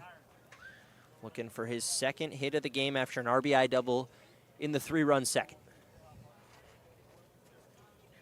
Gebben wheels and deals, and a ground ball to the second baseman. Handled easily by Huber on to first, and that'll do it. Parker Corbin retired for the second time in the inning, but not before the Big Train pick up 6 runs, all coming with 2 outs. They lead 9-0. We go to the bottom of the 4th. 5 hits.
Big Train pile on in the top half. They lead 9-0, just 1 run away from their 6th instance of double-digit runs. Excuse me, their 5th instance of double-digit runs in a game. Aces trying to retaliate. It'll be Riley Norton to lead things off in the bottom half of the fourth. The big, tall first baseman struck out one of 7 Bellis strikeouts. That one ending the first inning. Bellis still on the mound, 4th inning of work. His first delivery is in for strike one. He continues to fill the zone. Yeah, that's now 32 strikes to just 13 balls, an impressive ratio. 0-1 from Bellis. Popped foul, and he's ahead 0-2. Bellis, in Friday's game against the Thunderbolts, worked 3 innings through 60 pitches. Struck out 6, did not allow a run. He's thrown 45, counting the first 2 in this inning. So even assuming the same leash, he's still got some pitches to work with and possibly a little more stretched out and a little more leeway. As he gets a big swing and a miss. Riley Norton down on strikes for the second time. Drew Bellis has 8 Ks. Yeah, he's having a little league outing right now. The last 8 batters that he's retired have all been on strikes. He just looks like the kid from the next town over that's better than everybody else. E.J. Hankerson, the second of those 8 strikeouts. Only one that came looking. This time, ground ball up the middle, and it gets through for a base hit. So E.J. Hankerson on with a single. 1 on, 1 out for Bellis. And that's another hit for the Aces that's come on the first pitch of the at-bat. They've just been able to jump on early pitches. That's been the key against Bellis. When they get in the deep counts, the breaking ball has just been too devastating to handle. Yeah, getting to Bellis, it has to be early in the count. Calling games for Northwestern this spring, they had their best pitcher, Sam Leboki, the same situation. Pounded the strike zone, had a lot of good stuff with 2 strikes. As Bellis fills the zone once again for strike 1. So when teams got to him, which they did more towards the end of the year, it was first pitch, first pitch, first pitch. And that's where Bellis has been the most vulnerable. Not saying he's been vulnerable, just 3 hits allowed, 8 strikeouts across 3 1/3, but that's where he's been at risk. 0-2 count now after a big swing and a miss from Pena. Bellis looking for his 9th punch-out. Only pitcher to achieve 10 in a game in the Cal Ripken is Adon Longoria on the other side of the ball. 0-2, fouled back, just a piece from Pena. That's another pitch right there that really sets up the breaking ball well. We've said how well it's worked even to righties. That one pretty much down the middle. If you throw a breaking ball that starts in that same spot, it dives right at the knee of Pena and probably gets a swing out of him. Bellis loaded up for the 0-2. Glove just above the belt. He breathes, now kicks and deals. Swing and a miss, his 9th strikeout. Pulled the string on another curveball. And there are 2 away here in the 4th. And boy, for a couple days now, with you guys pre-broadcast, I've been saying, wait, I can't wait to watch Drew Bellis pitch again. And it's just so much fun when a guy you've been looking forward to watch shows why you've been looking forward to him to watch. He has been just a treat to watch deal today. Bellis started game in my first day calling games back on Friday, and he was really fun to watch. Still has, I think, has the best stuff for my money that I've seen from any big train pitcher so far. I've seen probably about half to 2/3 of the staff work for a full week into the season. Bellis misses with ball 1, and his stuff is just, it plays anywhere. 1-0 from Bellis. Curveball just misses high. 2-0. Rare count where he's behind. 2-0. And I can't recall a pitcher on any team that I've seen that beats him in pure stuff. There aren't many. 2-0 from Bellis. Strike 1 above the knees to Michael Powell, the 3rd baseman.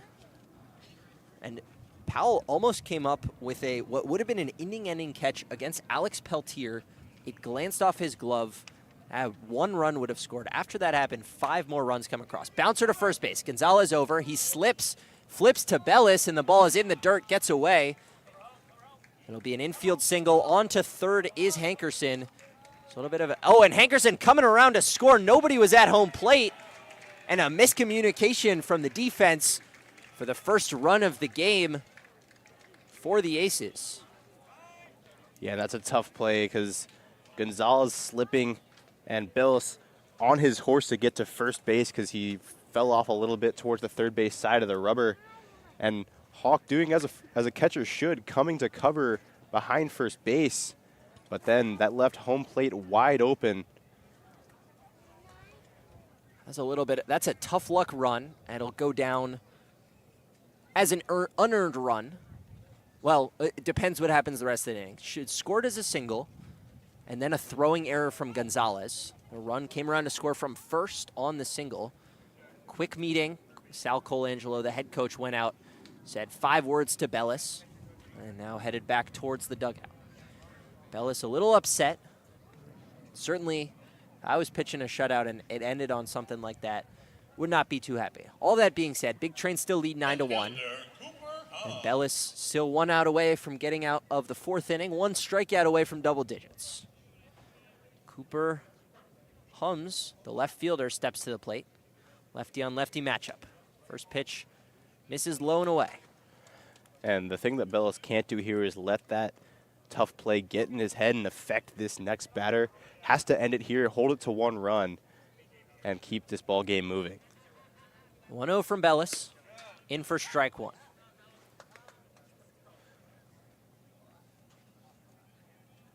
And it looks like they're just going to call that a hit with no. I haven't seen any change to the score sheet. There has to be an error on that play. Should be an error.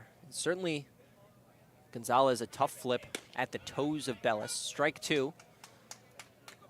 Gonzalez grabbed the ball, and it looked like his best play might have been to second base. Elected to turn and flip to Bellis at first. Even a good throw was probably beaten out by Powell. The ball was at Bellis's ankles, went all the way to the wall, and Hawk was up the line, so nobody was at the plate. 1-2, grounded to second base. Corbin is there, goes the short way to second. Brennan Wright makes the grab, and that'll do it for the 4th. Drew Bellis threw 4. It's a 9-1 Big Train lead. He's got 9 strikeouts. We'll go to the top of the 5th.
New pitcher for the Aces is Jovan Gill. His first outing on the mound. He's appeared in 2 games as a hitter. He's 3 for 8 with 3 RBIs. First time step into the mound, 6'3" junior out of Fort Myers, Florida. Plays at Grand Valley State, previous schools Stetson and Southwestern Illinois Community College. So 3 schools in 3 years for Gill. Big righty. So Cole Gibbon goes 1/3 of an inning in relief. Allows 2 runs, both of them earned. Allows a couple of hits. Finally got the last out of a nightmarish 4th inning for the Aces. Jovan Gill's first pitch This member of the Aces is ball one low to Brett Ott. Ott sparked the rally back in the third, led off, or was the third batter, but the first one to reach with a double down the left field line. Now steps in again for the top of the fifth. Swing and a miss for strike one. Javon Gill has had an interesting career arc. Started as a pitcher at Stetson. Pitched very well in his first campaign there. 55 innings with a 4.23 ERA. And ended up at Grand Valley State where he was pretty much entirely a hitter in OPS 974. Ott pops it up, short outfield. Charging from left is Hums, and he will make the grab. First hitter retired for the fourth time in 5 innings, and this is a Big Train lineup that was reaching at about a 60% clip on leadoff hitter, so 9 runs have scored despite the fact that they're not getting the first guy on most of these innings. Yeah, that's been such a big part of their game so far, and even without it today, they've still produced. Jacob Hawk soared on the first pitch for strike one. He's reached twice today. Single, RBI single in the fourth, a walk in the second. Hawk, the only batter thus far to reach in all of his plate appearances for the Big Train. A bunch of guys have been on twice, but Hawk, the last guy through the third time. Curveball breaks for strike two. And you really like to just tack one on here and respond to an unfortunate run that occurred in the bottom of the fourth, even though it's an 8-run lead. Just one you don't want to let be picked away at. Ball one makes its way to the backstop against Jacob Hawk. Hawk, the RBI single up the middle. First run driven in that 6th run fourth. 1-2 from Gill. Brings the glove up to the face, now comes home with a breaking pitch in the dirt that Hawk spits on.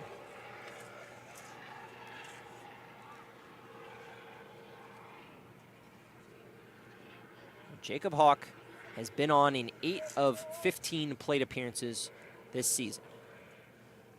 2-2 count, 1 away. And strike 3 over the inside corner. Jacob Hawk could not pull the trigger, and quickly 2 away in the Big Train 5th. Just looked like a pitch where he was looking for something else. Like you said, just never got the bat going around on a hittable pitch. That's certainly there. No argument brooked by the catcher Hawk. But after reaching his first 2 times, it just didn't get the one he was looking for with the 2-strike pitch. Alex Peltier steps to the plate. 1 for 3 thus far. Had a single back in the fourth that was lined off the glove of third baseman Michael Powell in a play that it was a tough play. He hit it really hard, but if that play is made, it ends the inning at 1 run. Instead, 5 more runs come around to score after. And we could look at that, depending on how the rest of this game plays out, as a major turning point. 2-0 quickly to Peltier, both pitches well off the plate. Gill not coming with a ton of hard stuff, but he's retired the first 2 and behind 3-0 now to Alex Peltier.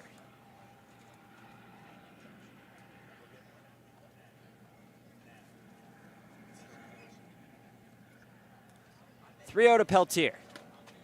In for strike 1. Inside corner, Peltier took a step towards first. Didn't toss his bat like Parker Corbin, but was on his way.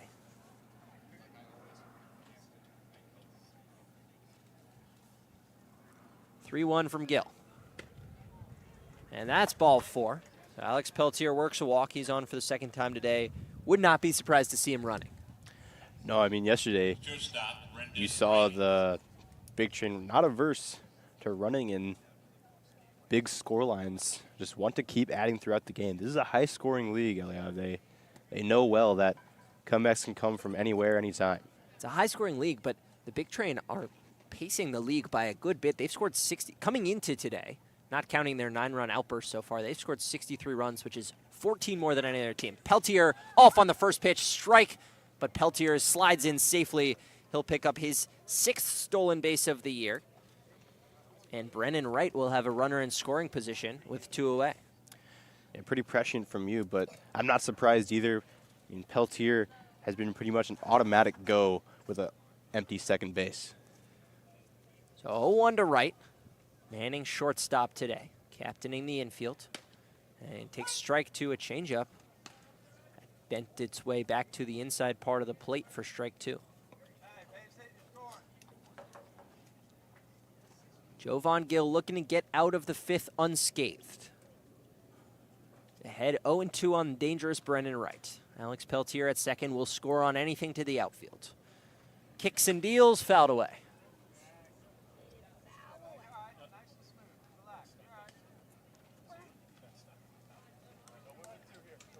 Brennan Wright out of Meridian Community College already entered and exited the transfer portal on his way to South Alabama.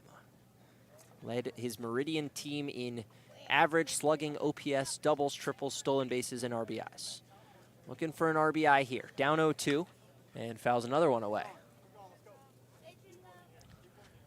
The future Jaguar has reached again today, so that means he has found a way on base in all 7 of his appearances this year.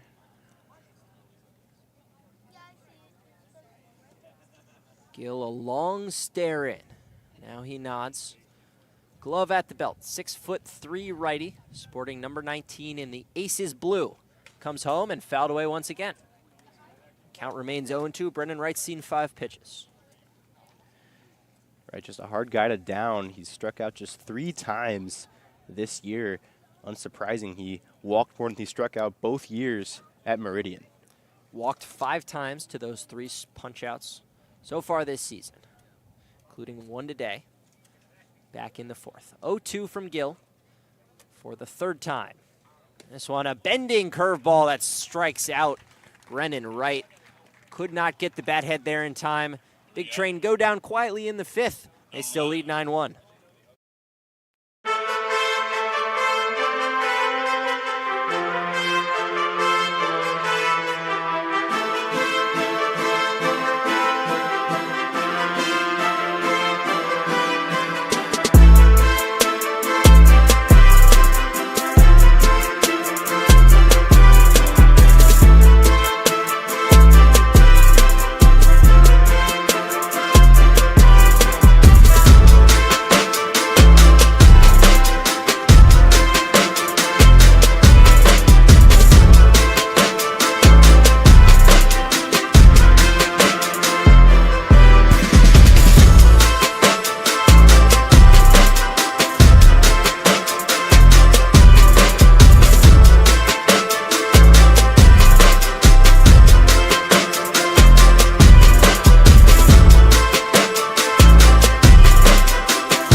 Bottom of the 5th, Aces looking to mount a comeback. They trail 9-1. Drew Bellis out for his 5th inning of work. He has been electric so far. 9 strikeouts across 4 innings, 58 pitches thrown, through 60 in his first outing across 3 innings. Much more efficient today, despite the increased strikeout numbers. Yeah, he's just been electric today, pounding the zone. We've talked about it over and over, just firing it in there. Bellis, a first pitch strike to the 9-hitter, John Colligan, out of Ball State. He appeared in 42 games, and this is a fun stat as he bounces one. As Bellis tried to snare it behind his back, it kicks off his glove and rolls to the foul line for an infield single. He almost came up with a web gem play there. That is now 5 hits allowed by Drew Bellis, but I mean, most of them have been squeakers. That's another infield hit. I think 3 of them have stayed in the infield. And Colligan's double just barely crept over the first base bag past the glove of Emilio Gonzalez. What I was going to say about John Colligan, he appeared in 42 games with Ball State, started 0. All of them in pinch hitting or defensive replacements. Strike 1 from Bellis. Didn't steal any bases, so was maybe used as a pinch runner, but not in a base stealing situation. Came in as a defensive sub, had 18 at-bats off the bench. Pop up from Huber out of play. Quickly 0-2 from Bellis. Still looking for that double-digit punch-out number.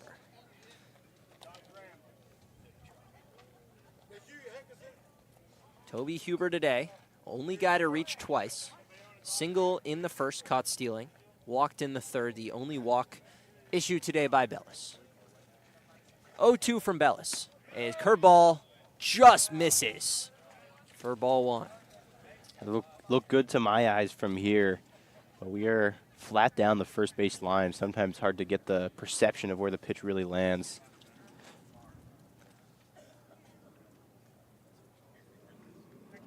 Bellis, the native of Avon Lake, Ohio.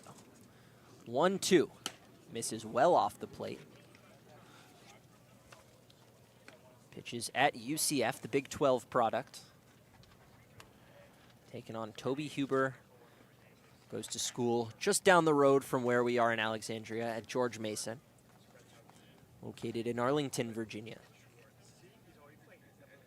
Huber, though, from Cincinnati. So Battle of Ohio natives. And Huber goes down swinging. Drew Bellis has double-digit Ks. He's got 10 of them, only 13 outs recorded. And 2 more, and he can best Longoria of the Aces for most strikeouts in a game by a Cal Ripken player this year. Action in the bullpen for the big train. It's James Gladden. So likely Drew Bellis nearing the end of his leash. We'll see whether he can close out this inning with a couple more Ks in the scorebook. Big swing and a miss from Derek Almeida, the shortstop batting second. Already the victim one time. In fact, everyone but Colligan, who's 2 for 2, has struck out at least once against Bellis. 0-1, fouled away. Bellis once again ahead 0-2. And even as he's running up the pitch count here, Bellis is a certified scuba diver, so you have to think the improved lung capacity helping him get through these latter innings. Now that's a good stat. Bellis currently at 74% strike rate, 50 out of 68 pitches. 0-2 to Almeida. Fouled back. 60 is kind of your baseline for solid performance. 65 is good. 75 approaching it. I mean, that's just really, really Out of this impressive. world. It's incredible. That's George Kirby on a good day numbers from Bellis. 0-2 from Bellis. Swing and a miss, strike 3. He has matched Longoria for 11 Ks, which is the most in any outing by a Cal Ripken League pitcher. And Gavin Miller will step to the plate. Bellis looking to make him his 12th victim. I mean, how many superlatives can you toss at Drew Bellis today? He has just been incredible. Bellis 1 out away from earning himself, or putting himself in position to earn a win. Ball 1 low. No big train pitcher has made it through 5 innings this season. Austin Monahan's 4 2/3, the longest outing by any pitcher so far this year. Sunday's game, 2 big train pitchers worked the 2 longest outings of any pitchers this year. Monahan went 4.2. And the next guy, 4.1. On the move is Colligan. He steals second base, a close play. Colligan, the first swiped bag successfully today. It's a really nice shot by Jacob Hawk, though. I mean, put it right in the sweet spot for the tag down there at second base from Corbin. That relief pitcher in Sunday's game was Tyler Brashear, who closed it out with 4 1/3 scoreless. 1-2 from Bellis, looking for his 12th punch out. And he gets it. Sorry, excuse me, that was the 1-1. Scoreboard read 1-2. Glad I didn't prematurely call strike 3. Bellis will now have a 1-2. Yeah, very important to have the scoreboard updated because guys like you and I depend very much on it. Bellis is 1-2. Looking to get out of the 5th. Colligan on the move again. Ball in the dirt. Hawk, I believe, took that one off the wrist. He is in pain, grabbing his wrist. Colligan at third. See, should be credited with a stolen base. Hawk walks over towards us. He says to his head coach, as long as it's not broken, I'll be good. And that is the most catcher thing that's probably ever been said. Catchers known for being the toughest players on the field. Hawk certainly living up to that. He was rolling around in pain when that ball hit off his wrist. Now getting practice throws in. One throw, he gives the thumbs up. He is ready to go. Drew Bellis, or as a catcher, really, Jacob Hawk trying not to snap Bellis out of his rhythm. Runner on third. Colligan advanced on a stolen base. Drew Bellis, 2 balls, 2 strikes, 2 outs. 1 out away from a 5-inning gem. That ball is lined into left center. Coming in is Ott, and it hits off his glove. The diving attempt is no good. On to second. Play at second, and sliding in safely is Gavin Miller. A run scores the first of the earned variety for Drew Bellis. Brett Ott could not secure that final out of the 5th. And that's 2 hard luck runs for Drew Bellis. I mean, he's been about a total now of 2 inches of leather away from 5 shutout innings. Riley Norton stepping to the plate, looking to chase Bellis before he can put himself in line for the win. 9-2 the score, Big Train lead. Bottom of the 5th here from Alexandria, PassportAuto.com field. Bellis' first pitch to Norton, wave and a miss. The big first baseman. Norton, the Elon product. Do you know what their mascot is? It's a tough one. Are they the Riders? No, that is, not sure who's the Riders. Ball, or strike 2 at the knees. Elon is the Phoenix, a non-plural mascot. Drew Bellis, 1 pitch away from escaping the 5th inning. 0-2, 2 outs. Bellis, deep breath, glove at the chest. He kicks, he deals, and he strikes out Riley Norton looking. A pair of shoes for Drew Bellis to end the 5th. 12 strikeouts in a gem from Drew Bellis. His day is done. Big Train leads 9-2.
So it just kind of auto does that.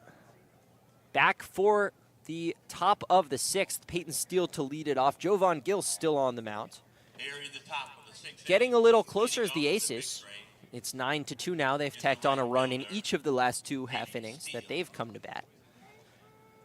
That being said, early in the season, it was Big Train scoring 1 a frame, allowing the big inning. Today, they've scored 2 big innings and allowed just 1 in their frames. Peyton Steele fouls the first pitch off his knee.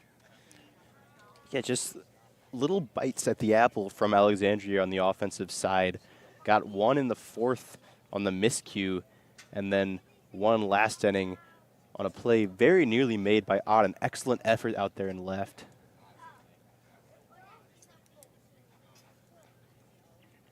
Gill bringing the 0-1 home. Slow bender in for strike 2.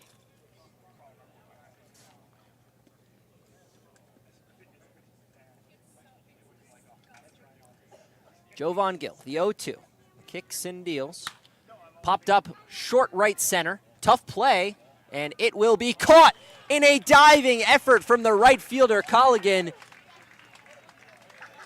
What a jump from John Colligan out and right. I can see why he was used as a defensive replacement for Ball State. Yeah, absolutely. I mean, that is a tough play.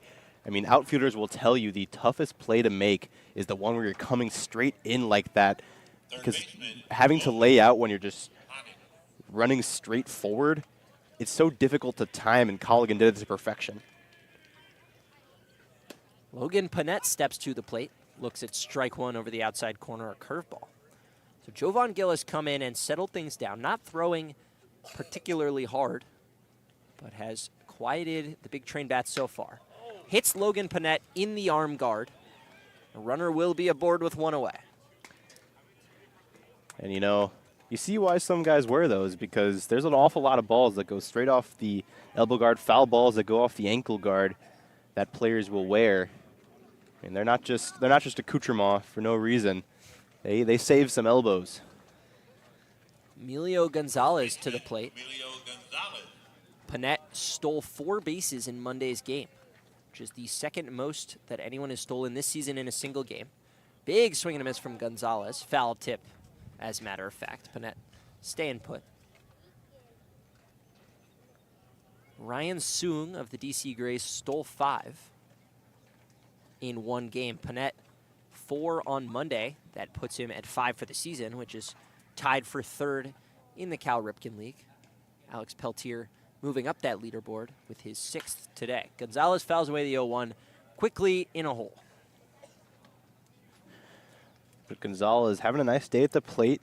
2 hits already, 2 for 3, keeping up his hot run from the left side. Looking for his 9th hit in the last 3 games, his 3rd consecutive 3-hit day. He's got 2 singles, 2 RBIs, and a run scored already today. And a ground ball right side. It goes right under the glove of Troy Huber at second. Panett over to third. Gonzalez headed for second, and he slides in safely after the throw chased Panett to third. That'll be a clean error from the second baseman, just pulled up early. So 2 on and 1 out after a miscue by the Aces second baseman. Yeah, Troy Huber, or Toby Huber rather, just looked unsure of himself on that play. And to me, that honestly looks like a player who's very used to playing on a turf field perhaps, and just not used to the hop that he's getting on a dirt field here. But it doesn't appear to be the case. George Mason does play on a dirt field, so that might be a misdiagnosis on my part. Down 7 runs, the Aces infield comes in. Second and third, 1 out. Josh Skoronsky to the plate. Skoronsky came into the day 1 for 11 with runners on. Today he's got 2 hits in 3 tries, or 2 hits in 2 tries actually with that situation. RBI single in the second, RBI double in the fourth. Second and third, 1 out. 0-1, big hack, comes up empty.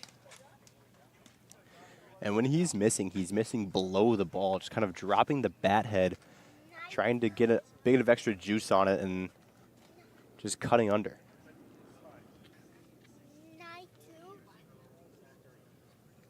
0-2 from Gill. Kicks, steals, a slow curveball, and a strike 3 swing from Josh Skoronsky. Big second out for Jovan Gill, and Parker Corbin will step to the plate. Yeah, and he's used that big slow curve to great effect. Got Brennan right with it, but the fastball is firm enough, and he has a quicker breaking ball and changeup. But when he has the slow curve, it's really thrown some big train hitters off their rhythm. First pitch, another slow curve to Parker Corbin. Misses this time below the zone. Corbin 1 for 3 today, made 2 outs in the same inning back in the fourth. Struck out as the second batter to hit and then grounded out to second base as the 11th batter in the inning. Ahead 2-0 now here after a low fastball.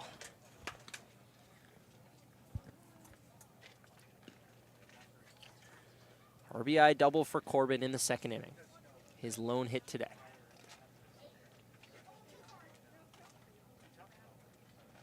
Jovan Gill taking his time. Now readies and fires.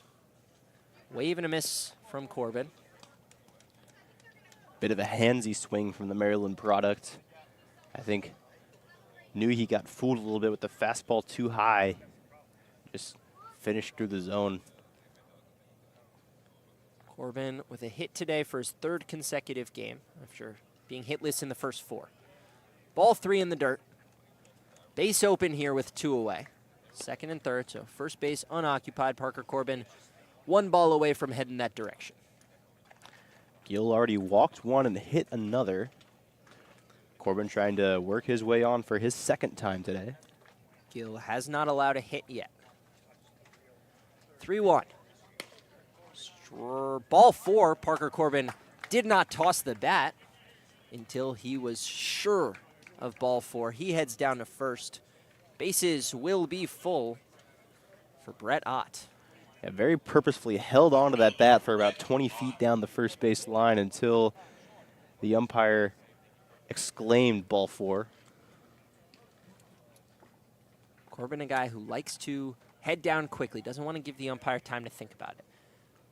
Bases loaded, 2 outs. Brett Ott swings and misses at strike 1.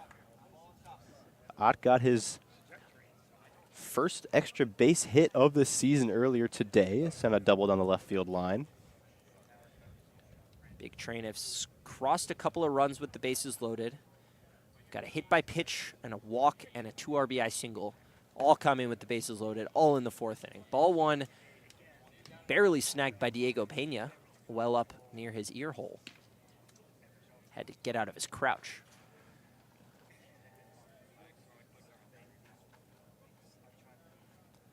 Ott patrolling the left-handed batter's box. Jovan Gill, the righty, comes home.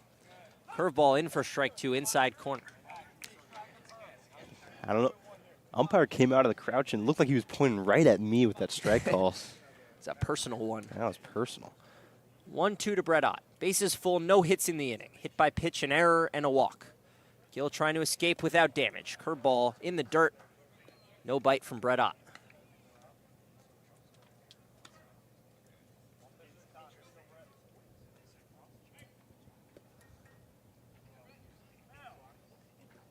Top of the 6th. 9-2 Big Train lead. Brett Ott looking to extend that. 2-2 count, 2 outs, bases loaded. Jovan Gill comes home. Ball 3 is high. Count will be full. Runners will be moving.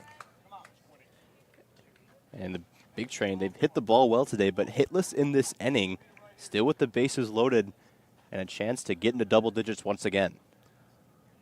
Full count, 2 outs. Payoff pitch. Gill to Ott, and it's ball 4. A run scores.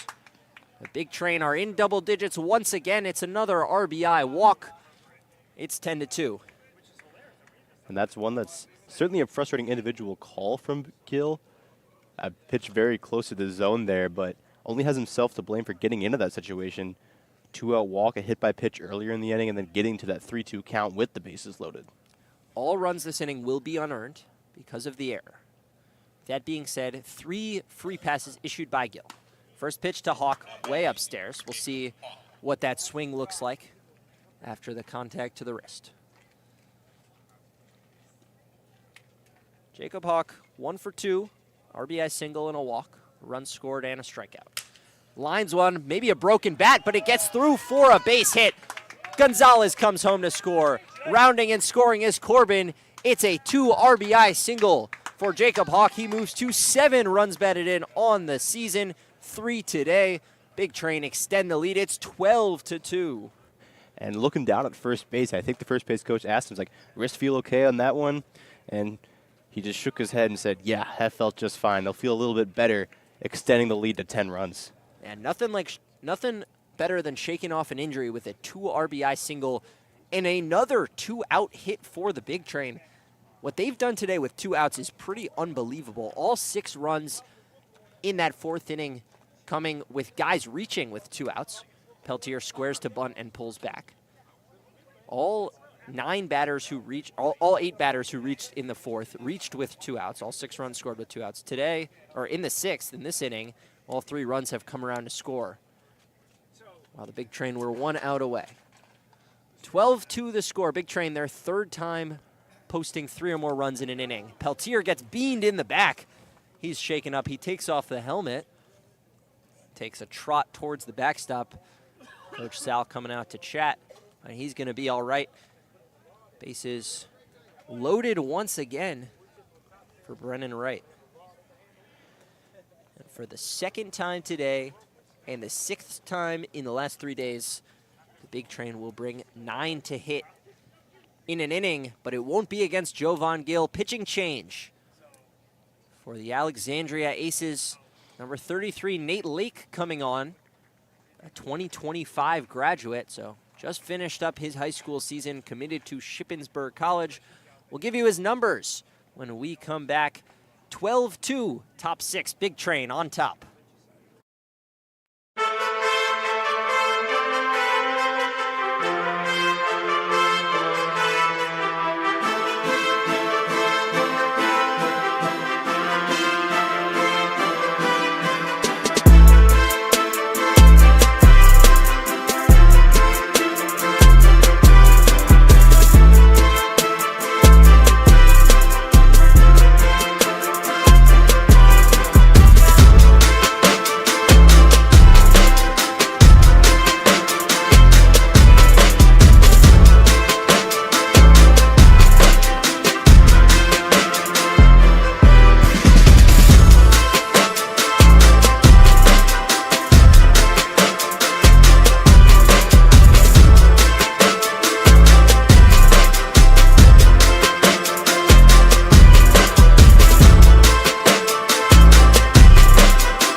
Nate Lake, the Shippensburg University commit.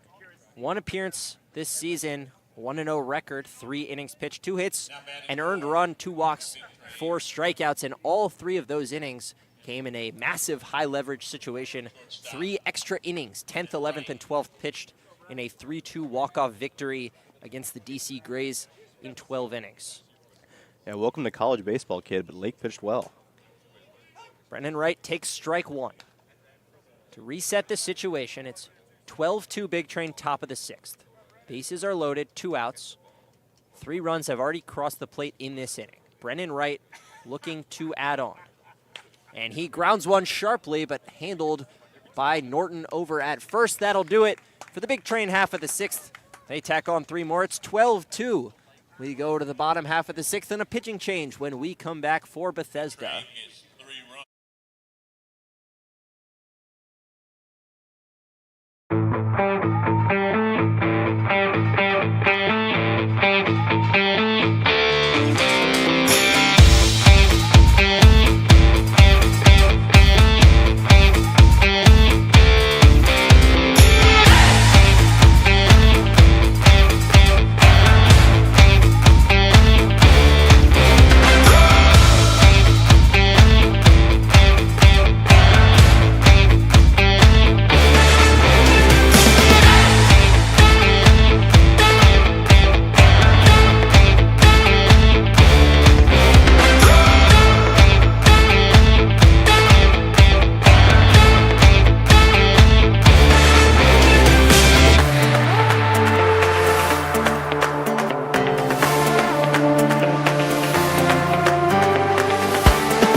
for the Aces. James Gladden, the reliever. Drew Bellis' day is done. 5 innings pitched, 6 hits, 2 runs, one of them earned, and a season high in the league. 12 strikeouts, that brings him to 18 on the year. He has surpassed Longoria of the Aces, who stood at 15, and that was 3 more than anyone else. James Gladden on the mound. 1 appearance this season, came all the way back last Thursday. Ball 1 to E.J. Hankerson. Maryland on Maryland action right now. And a Maryland catcher behind the plate. So all Terps right now between the rubber and the dish. Foul ball from Hankerson for strike 1. I'm sure these guys have faced each other before in practices, live at-bats, intra-squad scrimmages. We'll see whether that is to E.J. Hankerson's advantage. It's the first time that Gladden has thrown to Hawk this season, though. When he pitched against the Crop Dusters, it was to Dylan Murphy. Ball 2 outside. Gladden in his outing on Thursday, pitching to Dylan Murphy. 2 innings, no hits allowed, 1 earned, 4 walks, and 2 strikeouts. So not the sharpest in the control department, but did not allow a hit. E.J. Hankerson ahead 2-1, now ahead 3-1. Ball in the dirt on the off speed. Gladden was able to leave 4 runners on base, put himself into pressure situations, but did a great job at working out of them with minimal damage. 3-1 to Hankerson, leading off the 6th. Big Train ahead 12-2. His delivery is fouled away, and the count runs full. And something he did have against the Crop Dusters was a good breaking ball. He was spotting it up quite well, and 3-1 goes to the breaking ball here and induces a soft foul from Hankerson. Payoff pitch from Gladden, working out of the stretch. Kicks, deals, ball 4. In the dirt once again. The leadoff man is aboard for the Aces. Gladden at Maryland this season. Just 3 appearances, 2 innings pitched, allowed 6 earned runs, 1 walk, 1 strikeout, and a .455 batting average against. So not super sharp. Was pretty good at VCU all the way back in 2023. 61.1 innings pitched, heavy usage, 5.43 ERA across 16 appearances. Missed all of the 2024 season with an injury. His first pitch to the backstop Diego Pena is a ball well off the plate. Gladden coming in a lot, I wouldn't say a lot more, but more velo than Drew Bellis. Just trying to find that location still. Yeah, the ball does explode out of Gladden's hand. Just has to find the spot. The 1-0 is bounced slowly right side. Gonzalez charging. He bobbles, turns, and fires to Gladden over at first to retire the first out. A good pitch, or a good job defensively by both Gonzalez and Gladden. Gonzalez bobbled it, but able to come over and grab it cleanly, and Gladden booking it over to first in time to record an out. And then Gladden, textbook footwork over there at first, straddles the bag, then steps off with the left, looking like Emilio Gonzalez as he made the stretch to retire Diego Pena. Michael Powell, the third baseman, steps in. The left-handed batter's box. James Gladden pitching from the right side, wearing the Bethesda black uniforms, green trim, green belt, rocking a aqua green glove.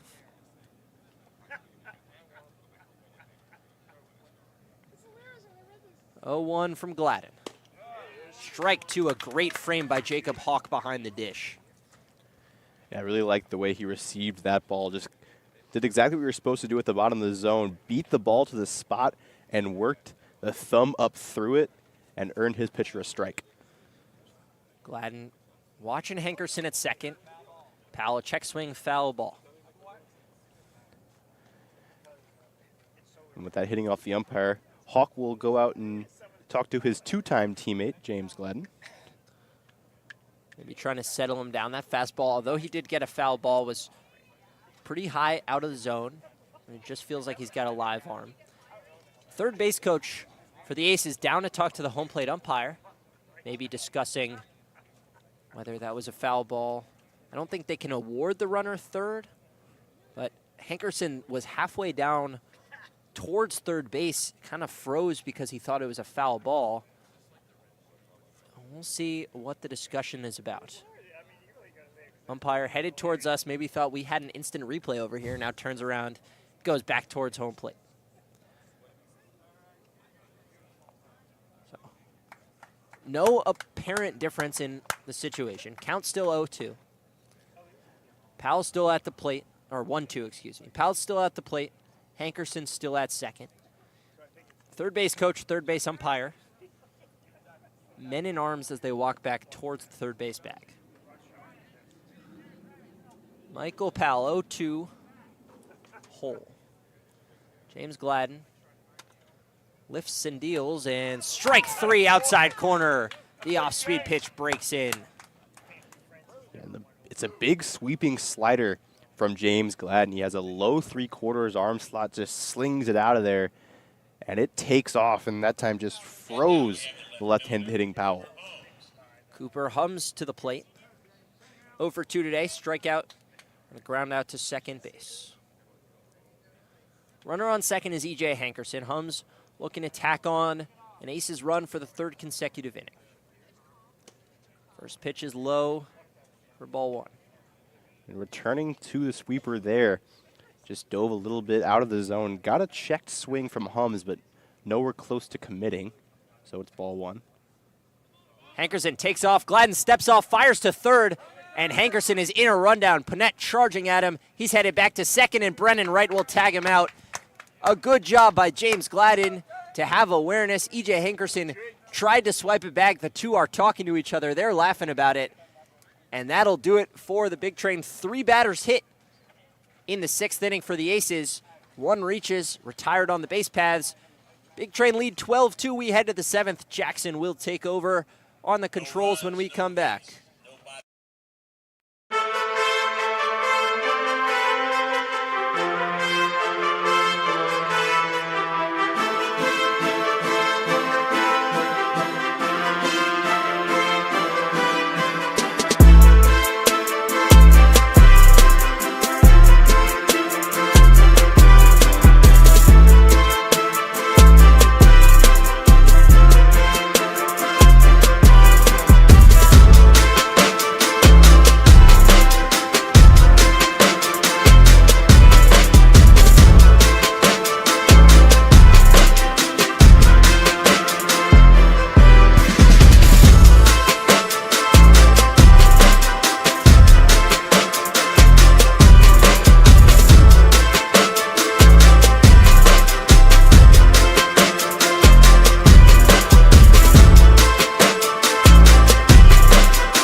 The Bethesda Big Train lead by 10 runs here in the top of the 7th after the pride of Archbishop Curley High School, James Gladden, picked off E.J. Hankerson to end the bottom of the 6th. Peyton Steele leading things off for the Big Train, as we've got a change out there in the field. Looks like we have a new shortstop for the home team.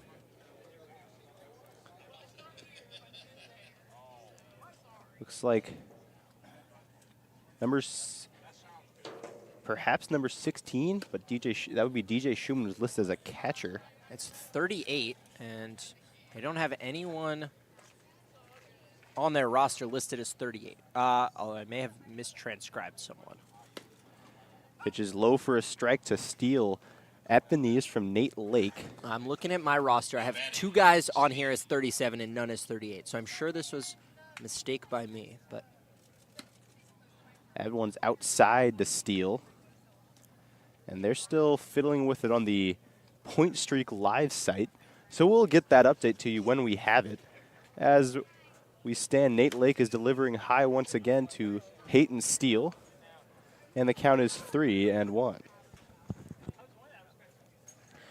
Steele has flown out thrice and was hit by a pitch with the bases loaded and would eventually come around to score.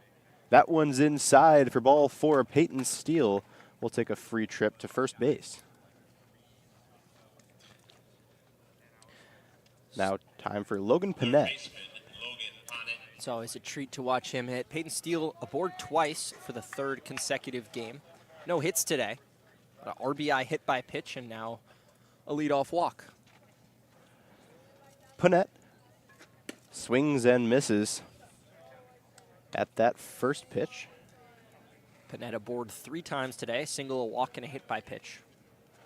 A couple of runs scored and RBI. Actually, 3 runs scored. He scored every time he's been aboard. 7-game hit streak for the young man from UNC Charlotte. He takes strike 2 from an even younger man in Nate Lake. Lake, the fresh out of high school left-hander, comes set just above the belt, slightly open stance up there on the mound, uncoils and strikes out Panett. The pick down at first is late. A good job by Nate Lake attacking hitters early. After walking Steele, he goes right at Panett. 3 pitches, strikes him out. It brings up Emilio Gonzalez. Gonzalez, it's lefty on lefty for him against Lake, who unfurls a pickoff towards first base, keeping Peyton Steele honest. He's back safely. But Gonzalez is 7 for 13 against Southpaws this year, but hacks through that breaking ball. With another 2-hit day, 2 for 4, his batting average is well above 300 in game number 7. Breaking ball in the dirt, smothered by Diego Pena.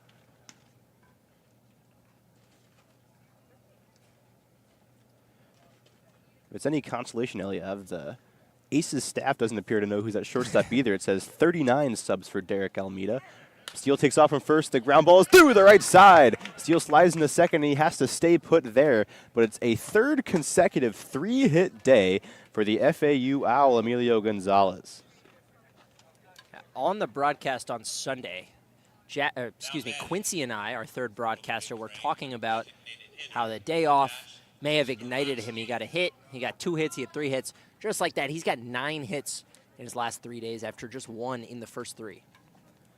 He is 9 for 14 with 7 RBI since the Metro SoCo game. Here's Josh Skoronsky, strike at the knees from Lake.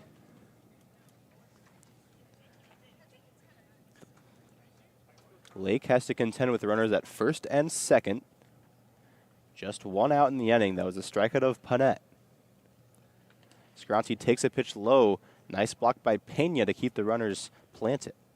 Going back to the defensive substitution, it kind of adds insult to injury. Not only does the Aces staff not know who's playing short, they put in number 39, and it's very clear that the shortstop is wearing number 38. So we will get you that guy at some point. Till then, we have the anonymous shortstop. I hope for your sake we don't get a ground ball to shortstop or get him involved in a play in any way that you need a name. That's a worrying prospect, Eliav. This is the kind of thing that only happens in Summer League baseball. 0-2 is outside to Josh Skoronsky after the 0-1 swing and miss. 2 hits on the day for today's designated hitter. Both of them drove in 1 run. So he's 2 for 4 with 2 RBI. He also came around to score on a passed ball. Peyton Steele takes a daring hop away from the second base bag that draws the eye of Nate Lake, who steps off. Now returns to the rubber. Skoronsky tripled up, only had 1 RBI coming in. He's tripled that number up to 3 now. Lake's breaking pitch is low to Skoronsky, which evens up the count at 3-2 rather, which is the age-old question. Is a count even when there's 1 more ball than a strike, or when there's even amount of balls and strikes? I always refer to even as 1-1 and 2-2. But when you think about it, 3-2 is about as even as a count can get. Either way, the result is uneven. It's a swing and a miss by Skoronsky, his 2nd K of the day, and the 2nd strikeout in the inning for Nate Lake. It is as even as a count can get, but in my mind, it's an advantage for the hitter because the pitcher cannot miss. They have to be in the zone. If they're not in the zone, it's ball 4, runner reaches. If they are in the zone, the hitter still has the opportunity to get a hit.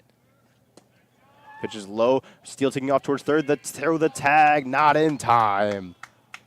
Very close to the throw, but Steele heading for the outer part of the bag up the third base line, evades the swipe from Michael Powell. Steele living up to his name for the second time this season. Had one yesterday, or excuse me, on Monday, the last game the Big Train played. It was a double steal with Gonzalez following him and ending up at second base. Here's Parker Corbin, and he takes strike 1. Looking for yet another extra base hit. He's had a smorgasbord of them in his last few games. No singles for Corbin on the year. Yeah, pinch hit double back on Sunday. A home run as his only hit on Monday, and another double here today. Has walked a bevy of times. Corbin lifts the bat off his shoulder, but leaves it hanging there as a breaking ball goes in there for a strike. Lake has 2 runners in scoring position. 286 coming into this game in those spots with 6 RBI. High hopper towards the shortstop. The unknown soldier pegs it over to first in time. To retire, Parker Corbin and Strand, 2 runners on the base paths for the Bethesda Big Train. They lead 12-2 heading to the bottom of the 7th.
The big righty James Gladden returns to the hill for his second inning of work. Picked off E.J. Hankerson, his teammate. They shared a laugh about it afterwards. And that ended the bottom of the 6th. He also picked up a strikeout looking of Michael Powell. Cooper Hums was unable to complete his at-bat against Gladden last inning. He'll get a second hack at things. He's 0 for 2 on the day with a strikeout and groundout. Hums, the Western Michigan product, started 17 games, 37 total appearances, hit just 138 on the season. Pair of doubles, 18 strikeouts, 4 stolen bases. This year, coming into today, he was 4 for 15. Now, down to 4 for 17, a double, 7 strikeouts, a couple of RBIs. Gladden winds and zips it home. It's grounded towards right at second. Fields it at the belt. Throws over to first. Dug out of the dirt by Emilio Gonzalez for out number 1. Hums was moving with some speed down the line. Wright had to wait on that ball. Took a little bit of a tricky hop. Kind of handled it near his back hip. Able to get just enough on the throw for Emilio Wright. Excuse me. For Emilio Wright to go down and get it. John Colligan, wearing uniform number 21 on his muddy jersey. He's been busy today, has 2 hits, the only multi-hit player for Alexandria. He also has a superb diving catch out in right field. A couple of stolen bases as well. Came around to score one of the two Aces runs. Colligan leaves that pitch as it bends around the corner for ball 2. And with the Aces, it's all about how their offense is doing. They hit, coming into today, hitting just .223 on the season. 6 extra base hits as Colligan swings and misses. And their team ERA was right in the middle of the pack, but when they're scoring runs, they have 2 games with 8 runs scored. They're 2-0 in those games and won a game 3-2. In their other games, they scored just 1, 2, and 3 runs respectively in the losses. Today, just 2 runs. Big Train arms, mostly Drew Bellis thus far, have quieted the bats. And if the Aces want to make noise in this league, they need a better offensive production. You mentioned it's an offensive league. The Big Train are up to 81 runs on the season. Aces are not keeping up. It's now a 3-2 count to Colligan, but the Aces, the champions of the regular season last year with a superb campaign, crashing out in the semifinal to Southern Maryland, who swept them in 2 games. The 3-2 from Gladden. Outside ball for his second walk. This time it's to John Colligan, bringing up the top of the lineup in the form of Toby Huber. Colligan remains perfect. The Aces, they didn't just win the league, they dominated 8 players on the Cal Ripken League first team last season, including the pitcher of the year. Go ahead. Ethan Hufteling, he was a fantastic pitcher last year. Thank you. This season it's been a little more of a struggle on both sides of the ball today. The pitching had issues. The bats have had issues all season. This is a team that was picked to finish pretty highly this season, obviously coming off a very nice year last year. We'll see whether they can turn around. Still just early in the season, game number 7 out of 40. Another pitch inside from Gladden. They're sitting at second in the South Division behind Southern Maryland, who is 5-1. Now 6-1 after beating the only Crop Dusters earlier today by a score of 9-0. The Silver Spring Tacoma Thunderbolts and DC Grays are knotted at 2 apiece. The Gaithersburg and Metro South County game has not commenced, perhaps due to rain yesterday. Maybe Metro South County's field is not currently playable. The 2-0 is fouled back by Huber. Southern Maryland out to a 6-1 start. They look like the best team in the league early. Big Train will get a look at them on Friday, and that game between Southern Maryland and Olney is a preview of the next 2 opponents. Big Train return home for a 3-game homestand tomorrow. Olney, Southern Maryland, and then they will play on Sunday after day off Saturday. Slider outside from Gladden. Shows just a whisper of frustration out there on the mound after missing his spot with that pitch. Has a chance to work back against the leadoff hitter, Huber, who has singled, walked, and struck out. He was Drew Bellis' 10th victim. Colligan shifting his feet over at first base. He'll stay put, but now he'll be able to jog to second base as Huber takes ball 4. That's been the issue for Gladden thus far. He is still not allowed a hit this season, but 7 walks issued across 3 1/3. Now batting for the Aces, Noah House. Noah House. We finally learned the name of the mystery man who was at shortstop for Alexandria. Noah House now at the plate. He takes strike 1. I believe Noah Hout. Hout. 2025 Bishop O'Connell graduate. Oh, just like Lake, who's looked pretty good on the mound for the Aces thus far. A recent high school graduate. Hout headed towards the University of Richmond. Can you give me their mascot? They're the Spiders. There we go. Strike is in there to Hout, but the Richmond Spiders, a common Atlantic 10 foe of my St. Louis Billikens. Oh, fair enough. Partial to them. Spent many an evening with my grandfather at Chaffetz Arena. The 0-2, check swing, did not go on the backup slider. Are you from St. Louis proper? I am. Close enough. I'm approximately 100 feet from the city limits. Okay. So you're telling me you did not attend St. Louis Public Schools? I did not attend St. Louis Public Schools. I attended Maplewood Richmond Heights Public School. Gotcha. 100 feet, that is remarkably close. If I step out of my door, I can see the city limit sign. 1-2 from Gladden to Hout. Is high, it crosses up Jacob Hawk and scoots to the backstop. Both runners will move up 90 feet. Yeah, Hawk leapt out of his crouch, thought it was a high fastball. Instead, pitch dropped, breaking ball, and hit him right in the chest plate. Hawk went tumbling for the second time today. Runners advance, double play no longer in order. And Hawk out to have a meeting with Gladden to go over those signs. And undoubtedly a consequence of having Colligan at second base. When you have a runner at second, catchers often, good catchers at least, and good teams have their catcher change their signs to make sure that the runner on second can't peer in and decipher them. So with the changed signs, Gladden thought the call was for a slider. When Hawk put down the fastball signal, whether that was on the third sign he threw down or was on a sequence of signs that meant fastball, whatever it was, Gladden misread it, crossed up Hawk, and lets the runners move up. But it's still 2 strikes on Hawk. The young infielder is bouncy in the box. Looks like a young Jacob Wilson. A nice block from Hawk. A 55-footer is dealt with, but the count runs full. A really good job by Hawk, especially one pitch after the cross-up. Maybe a little bit, or could have been a little bit, shaky. Instead, widens those shoulders, gets the body tilted down, able to deflect that ball right back into the ground and keep it right in front. The 3-2. Called! Strike 3. James Gladden drops it in there for his second looking strikeout, and he's 1 out away from escaping another jam. Great pitch by Gladden. Off-speed pitch right over the middle of the plate, a little above the belt. And Noah Hout just frozen.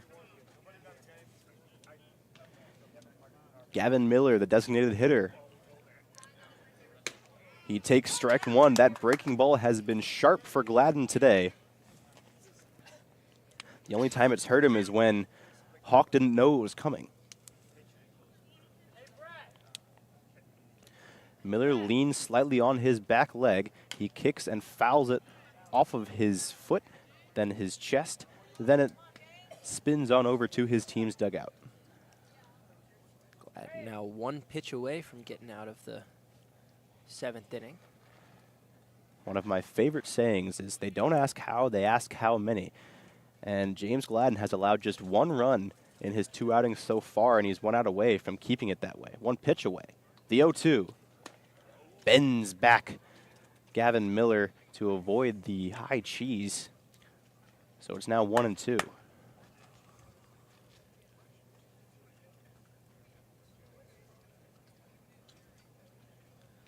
Gladden has also struck out a batter an inning. He's, again, 1 strike away from doing it again. The pitch, swing and a pop. That's going to stay on the infield, backing up Gonzalez. He makes the catch in foul territory, and James Gladden has 2 shutout innings. We're through 7. Bethesda 12, Alexandria 2.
Aiden Van Enkevoort is now on the mound for Alexandria, part of a larger trend in the Aces pitching staff. Yeah, the Aces have 5 guys named Aiden, four guys named Matt as well, all on the pitching staff. And Longoria, who we've talked about at length, he spells his name A-D-A-N. Not sure if that's pronounced Aiden or Adon. If it is Aiden, that would be a 6th Aiden, which is frankly a ridiculous amount of guys to have one name on the same team. And you've got a lot of different spellings out there. The A-D-A-N, the A-Y-D-A-N, the A-I-D-A-N. A-Y-D-E-N. They're mixing it up.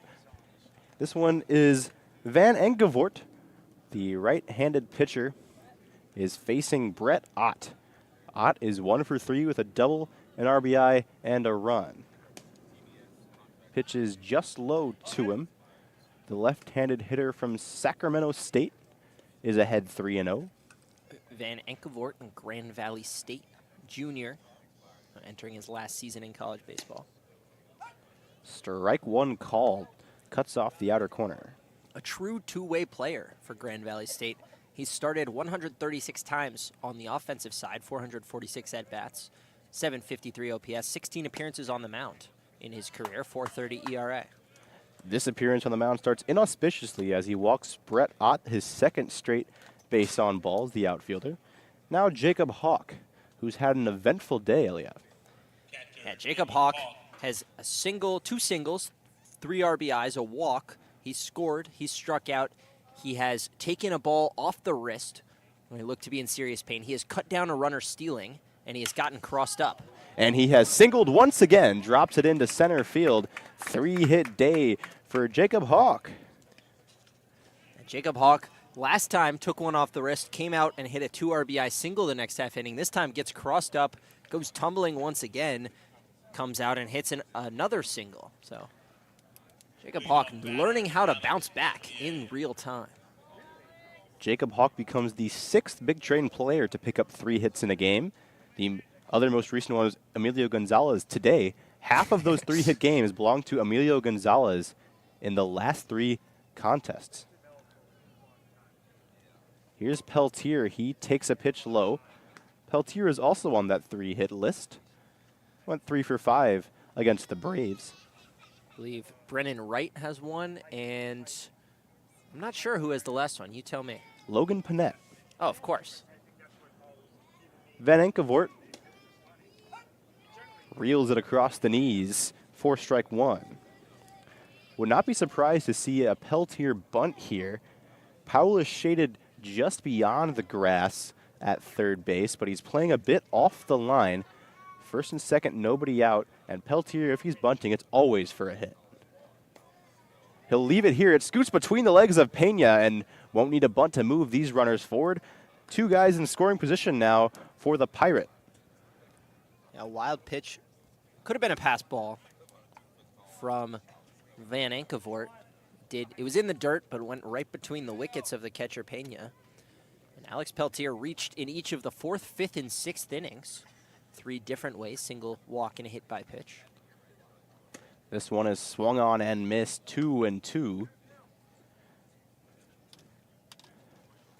Peltier steps out, adjusts the batting gloves, stares down at the barrel of his bat, a meditative exercise before he sees a 2-2. The man from Haymarket, Virginia, waggles the bat, swings and misses. First strikeout of the day and first out of the day for Van Enkevoort. It went upstairs with the fastball. Peltier just a little behind on it. Swing and a miss a couple times in that at-bat on those high fastballs. Evidently in the scouting report to attack Peltier high. Bethesda holds on today, and Silver Spring Tacoma does not win their game against the Grays. They will move into a tie for first place in the North Division.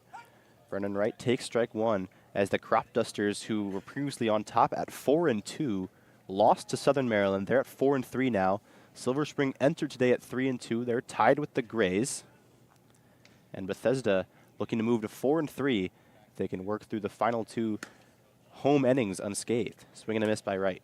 And should they move into a tie for first, if they hold on and the T-Bolts lose, tomorrow's game is between the two teams at the top of the North Division. So a Big Train win at home tomorrow would move them into first place all alone and extend a win streak to 4. Good morning, good afternoon, good night, says Vanenkavort to Brennan Wright. Second strikeout in a row as he looks to strand 2 runners, but he'll have to get through Peyton Steele to do it. That, I say 4 wins in a row, assuming the Big Train hold on. Still 2 innings, 2 at-bats left for the Aces. There's a pitcher warming up in the Bethesda bullpen. Can't see from our angle who it is. Pitch pops out of the hand of Vanenkavort for a ball. Steele on the day is hitless, but he has reached twice, pushed across a run with a hit by pitch, and came around to score later that inning. He takes a pitch low here for ball 2.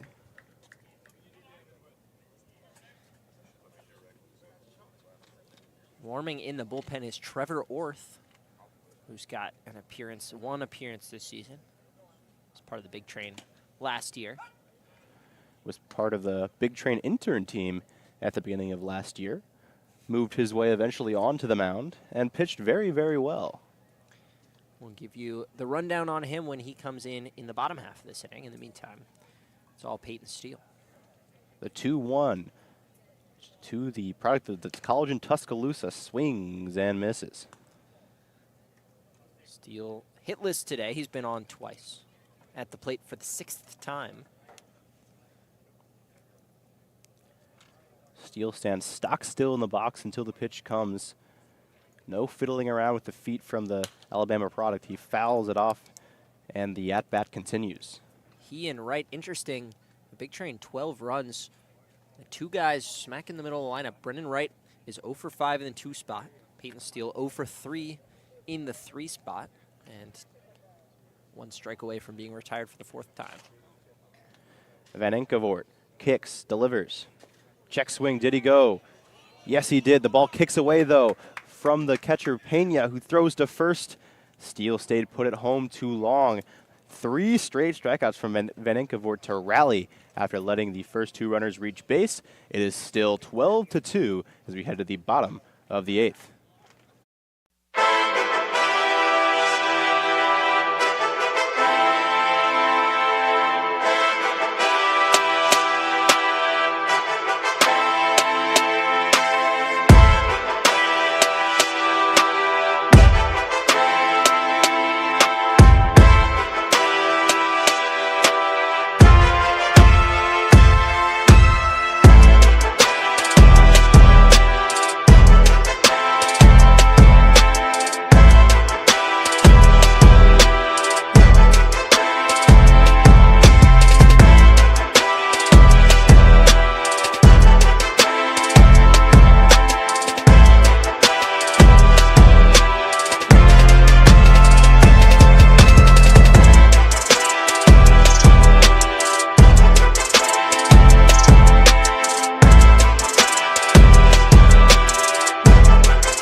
Trevor Orth now on the mound for your Bethesda Big Train, replacing James Gladden, who threw 2 scoreless innings, walked 3 batters, but struck out 2 and left 2 runners on. Orth started last season as a concession stand intern, then ended up on the mound through 3 1/3 innings without giving up a hit or a walk, struck out 5, and earlier this season threw a scoreless inning and a third against the Crop Dusters. Trevor Orth 1 out away from 5 full innings pitched without an earned run in a Big Train uniform, which is pretty impressive for a guy who was doing a job that you or I could do to start the year.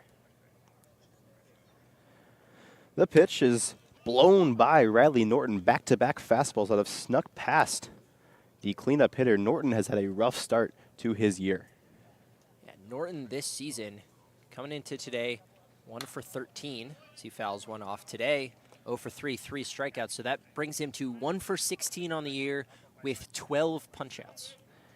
Yeah, Norton has just not gotten it going yet. The product of Elon. Another 0-2 from Orth. Called strike 3. That is the 15th strikeout for the Big Train as a staff today. And the golden sombrero for Riley Norton. Not what you want as the cleanup, not what you want as anyone, but especially if you're hitting in the cleanup spot. At 15 strikeouts continues a trend of the Big Train staff are just mowing down guys. Their strikeout numbers are the best in the league.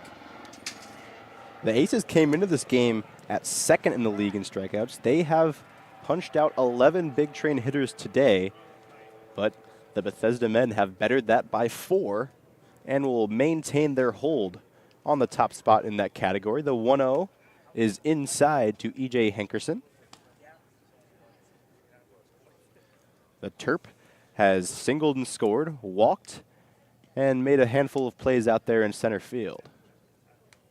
Check swing pushed his handle into that pitch, and so fouls it off. It looked like and sounded like it might have hit off his arm, but gets the bat instead, and Hankerson doesn't even argue that it did anything else. So it'll be a 2-1. Orth lifts the glove above the head, slips it down to his chest, and slips a slider past Hankerson. Sometimes all you need is a little luck. Gets the foul ball on what would have been a ball 3. And now evens the count right up. Hankerson holds the bat near the ear, wobbles it back and forth, 2-2. It's low. If Hawk catches that and tugs it into the zone, it might be strike 3, but either way, we're running full. Orth holds the glove out in front of the face. He kicks, delivers, all 4 outside to the center fielder, Hankerson. Third time Hankerson's been on today. Pair of walks to go with a single and a run scored. He was, last time on, unceremoniously picked off trying to steal third before Gladden had even made a move towards home.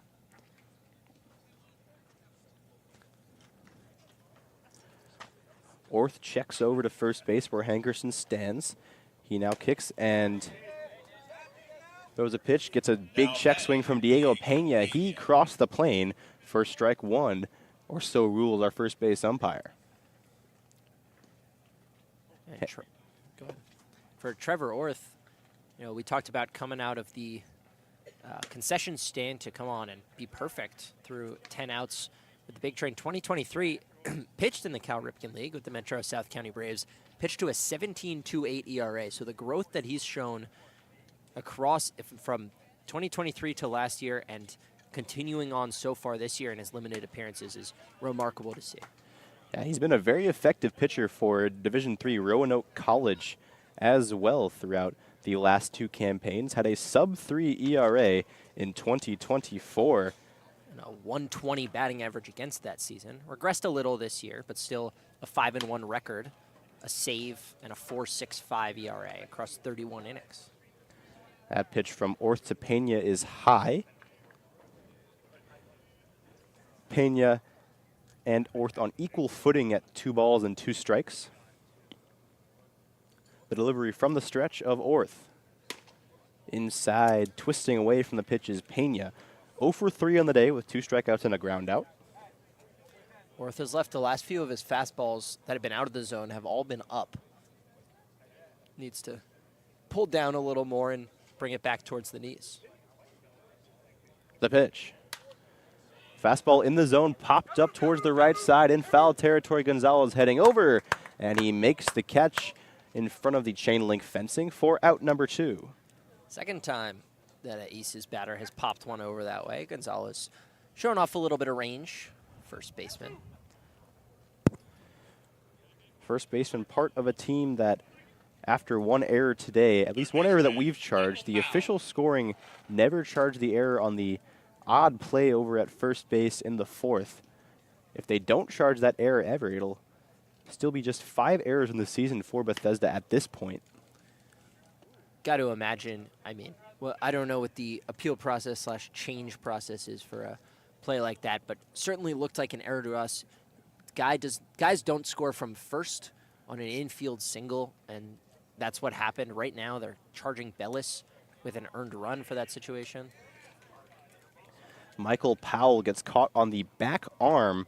The lefty had it hit his left arm, so that'll be the second free pass in the inning issued by Orth. 1 walk, 1 hit by pitch. And it brings up 8-hole hitter Cooper Hums. Hums 0 for 3, but going back to that play, it was a runner on first who was not stealing. It was a ground ball to first base, a flip over to the pitcher, Bellis covering first, went by him, was kind of at his toes, went by him, rolled to the fence, and the runner advanced to third and then came home to score because nobody was at the plate. And regardless of how you think the defense should be aligned, and there's no world where a guy scoring from first on an infield single doesn't come with an error. I'm in full agreement with you, Eliav, but we'll see if the final scoreline of this game reflects that. That's fouled back by Cooper Hums. I don't imagine that it will. It doesn't feel like something they're going to change in the 8th inning. Maybe something they go back and change upon appeal down the line. But right now, Drew Bellis listed at 6 hits, 2 earned, 2 walks, 12 Ks. That earned run number should change. The hit number could change depending on how they score. There's a single in an error or just a straight up error. But regardless, no matter what the final tally is, a gem from Drew Bellis. Yeah, he was absolutely fantastic today, and now I'm jumping with excitement for his next start. 1-2, the count on Cooper Hums. Orth throws a fastball outer half that's fouled up and away. Orth moving that fastball around. He's gone up, he's gone in, he's gone down, and he's gone out to hitters on both sides of the plate. And being a good pitcher, you don't need a ton of pitches. You don't need overpowering velocity if you can move the fastball around and play 1 or 2 off-speed pitches off of that fastball, and that's what Orth has done so far. The pitch is sent into left center, hanging high in the air. Peltier calls off Ott and ends the inning. A walk, a hit by pitch, but 2 runners left on, no runs for the Alexandria Aces. Will go to the 9th. It's 12-2, Big Train.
The pride of Nicholasville, Kentucky, Braden Welch. The USC Beaufort pitcher stands at 6'4", 177. He will replace Aiden Van Enkevort, who went 1 inning, gave up 1 hit, 1 walk, but struck out 3 in a row to strand runners.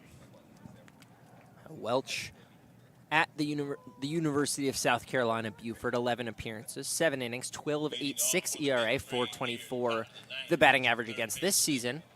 In his lone appearance, he allowed 2 earned runs, 2 hits, a walk, and a strikeout. Panette, Gonzalez, Skaronski due up against him.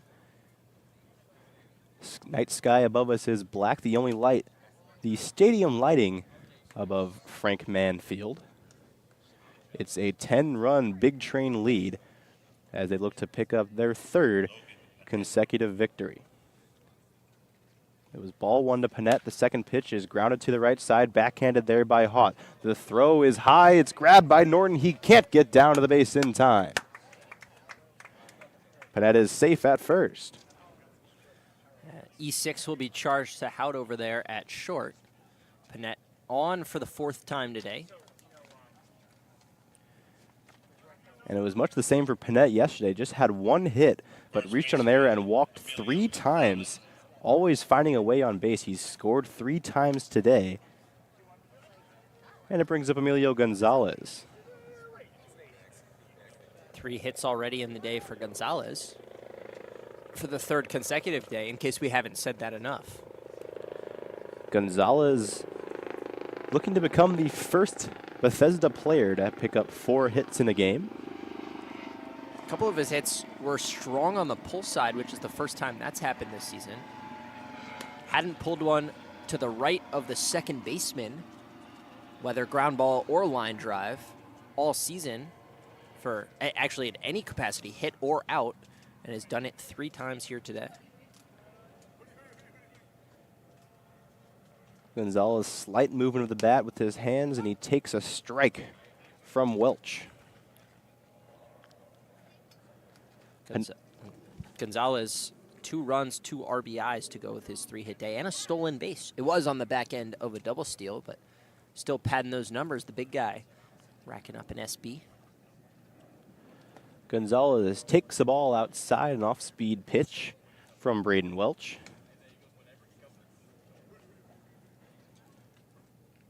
To have Gonzalez hitting well back in that 5-hole where he started the season, especially when Martinez comes back, this lineup is just getting deeper and deeper. A couple of guys who started slow, breaking out of slumps. Fastball inside, through the glove of Pena, allowing Panette to advance to second base. A couple guys who started slow, Corbin and Gonzalez, starting to heat up a little bit. Skaronski's got a couple hits today. This lineup just keeps getting deeper. There's guys in the lineup who are guys on the bench today who have hit extremely well this season. Matt Wesley being one of those names.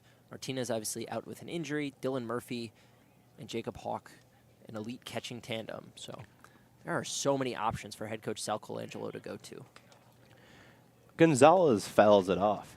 The Alexandria Aces return to play here at Frank Mann Field tomorrow against the Southern Maryland Senators. And your Bethesda Big Train are at home against the Crop Dusters. If you haven't picked up tickets online already, you can do so at bigtrain.org/tickets. That's bigtrain.org/tickets. Check swing ball 4 to Gonzalez. First 2 hitters in this inning have reached. It's big inning or big weekend for the Big Train. 3 home games going forward: Thursday, Friday, Sunday, and Saturday is the Big Train's inaugural Fan Fest.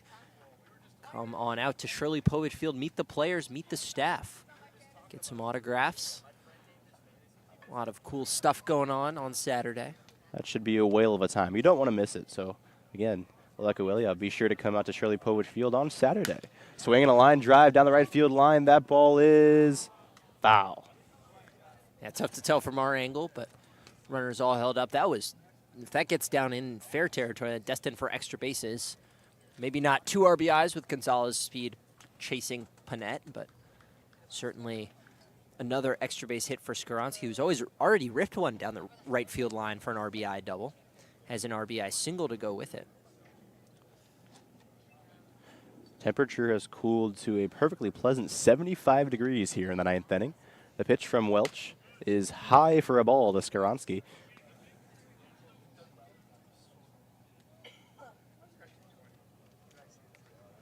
Skaronski bends low, lays the bat flat across the home plate, then raises back up and stares out towards Braden Welch.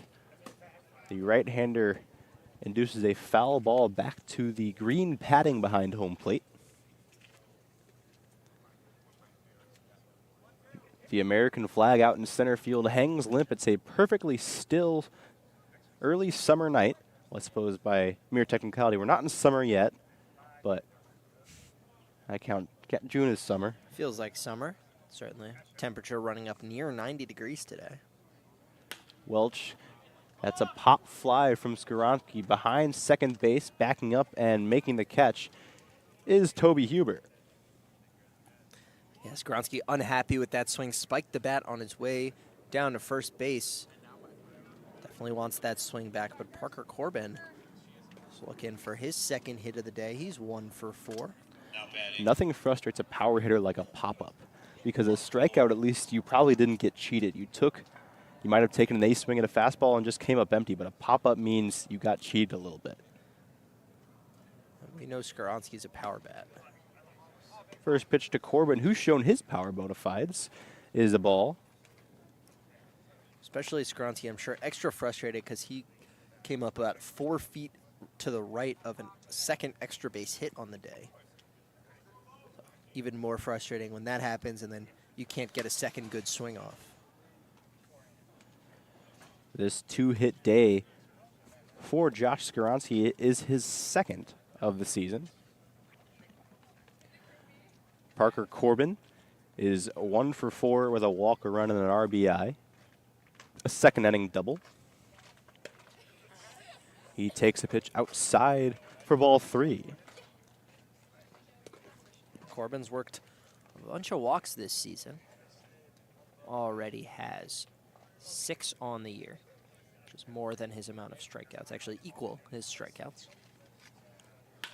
Swinging a line drive into center field. 3-0 swinging is Corbin, and it pays off with an RBI single. It is now 13-2 Big Train. And Corbin, that's his first single of the year, 4th hit of the season. First 3 all went for extra bases, 2 doubles and a long ball. This time just staying behind the baseball. 3-0, gets a pitch middle, and doesn't wait around. Drives one up the middle. Logan Panette coming in to score Gonzalez at second. The Big Train, who have piled on in a couple of 9th innings already this season. They've had big leads and tacked on even more runs. Set to do so here again. Yeah, the late innings have been excellent for the Big Train this year. That's by Brett Ott for strike 1. But in the 7th, 8th, and 9th combined, Big Train have scored 27 runs and allowed just 4. That is a ridiculous stat. And that's a good stat to have. Big Train, they haven't played a ton of close games yet, and they've lost 2 of the 3 that they did play. But going forward, if you can dominate the late innings like that, all you have to do is stick around in the first 6. Today, they obviously jumped out to a huge lead in the first 6, led 12-2, but certainly an encouraging sign going forward. 1-1. Strike called to Ott. Ott's got himself a hit and 2 walks. RBI on one of the walks, scored on his double, first extra base hit of the season for the left fielder from Sacramento State. That's a tough mascot. Pitch to Ott is low. They've got the S logo. It's green and brown. This is one that stumps me from time to time. I'm going to go just some off the wall. They're the Sabercats. Nah, the Hornets. The Hornets. Well, the Hornet Brett Ott takes ball 3 just above the knees. Nearly clipped him on his gray uniform pants.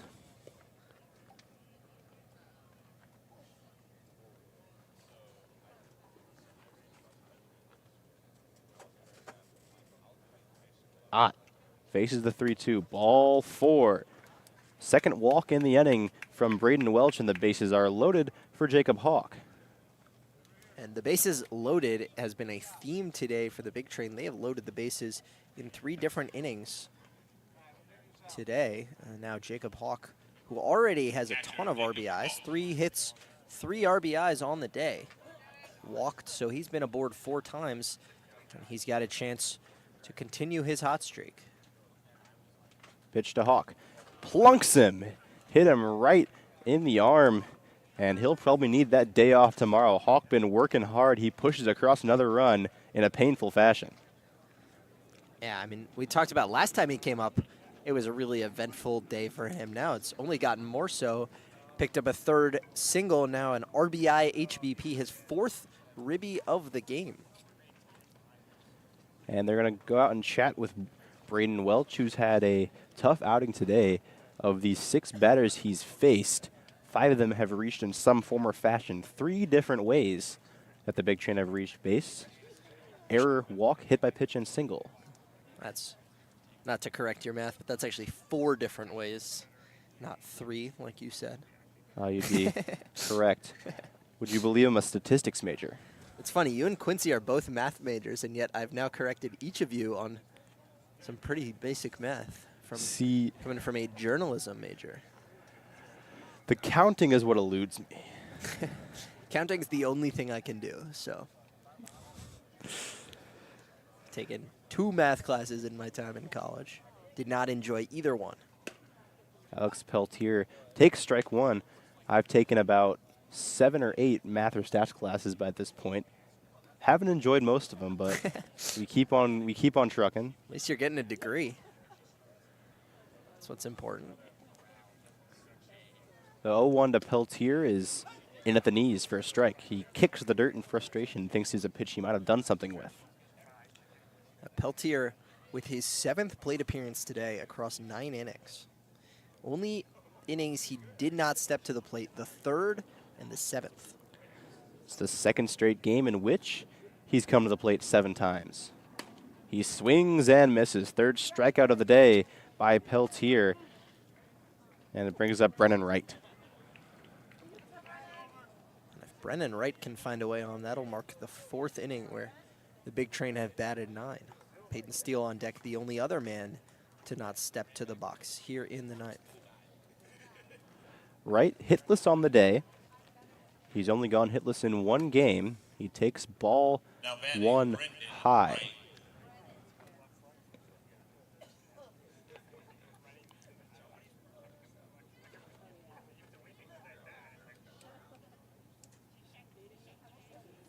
Wright leaves that pitch outside, but now 4 straight games where Bethesda has scored 10 or more runs, 3 straight with 14 or more.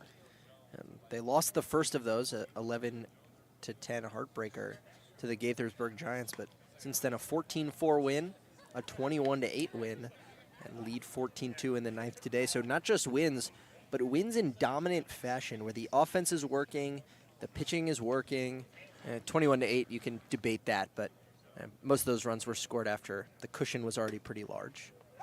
That strikes in there to Brennan Wright, but today the Big Train offense passed for 2 touchdowns, took a safety, of course, against the Aces, but, I mean, have played an excellent game on the gridiron for these last 2 games, 21 and 14 in their last 2. But now 15 as Brennan Wright takes ball 4 low, forcing in Parker Corbin. And Bethesda extends their lead to 13 runs. Yeah, if you didn't know any better, you would think Big Train was a football team. 14, 21, 14, now 15.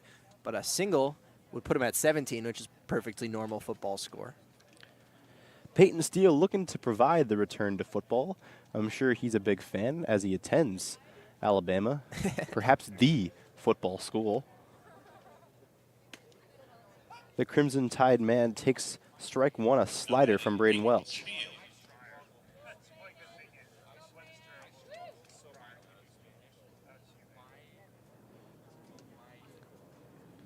Steele takes strike 2, pitch that he thought might have been a bit high by the blank look on his face as he stares into his dugout looking for a bit of backup. Peyton Steele struck out last time, dropped 3rd strike, but appealed the call and didn't make it down to first in time. And that pitch, to my eyes, looked like more of a strike than the first one, but either way, 2 pitches right around the zone, 1 ball and 1 strike from them is probably about fair. The 1-2 from Welch to Steele. Swinging a foul back into the cantilevered part of the backstop that leans over the grass behind home plate.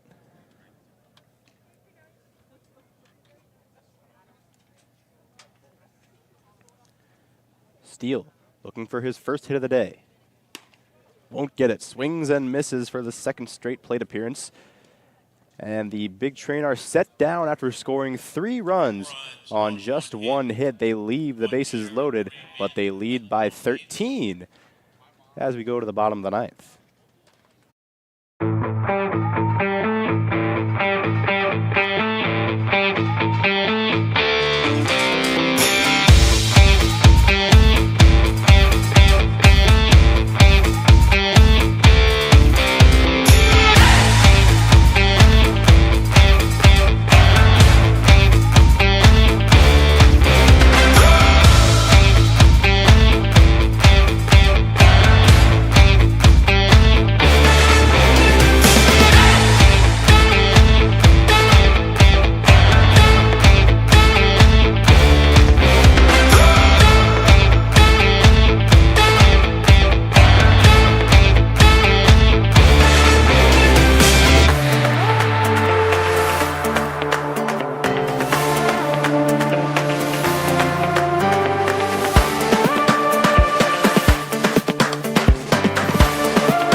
A field goal in the second, a touchdown in the fourth, missing the extra point.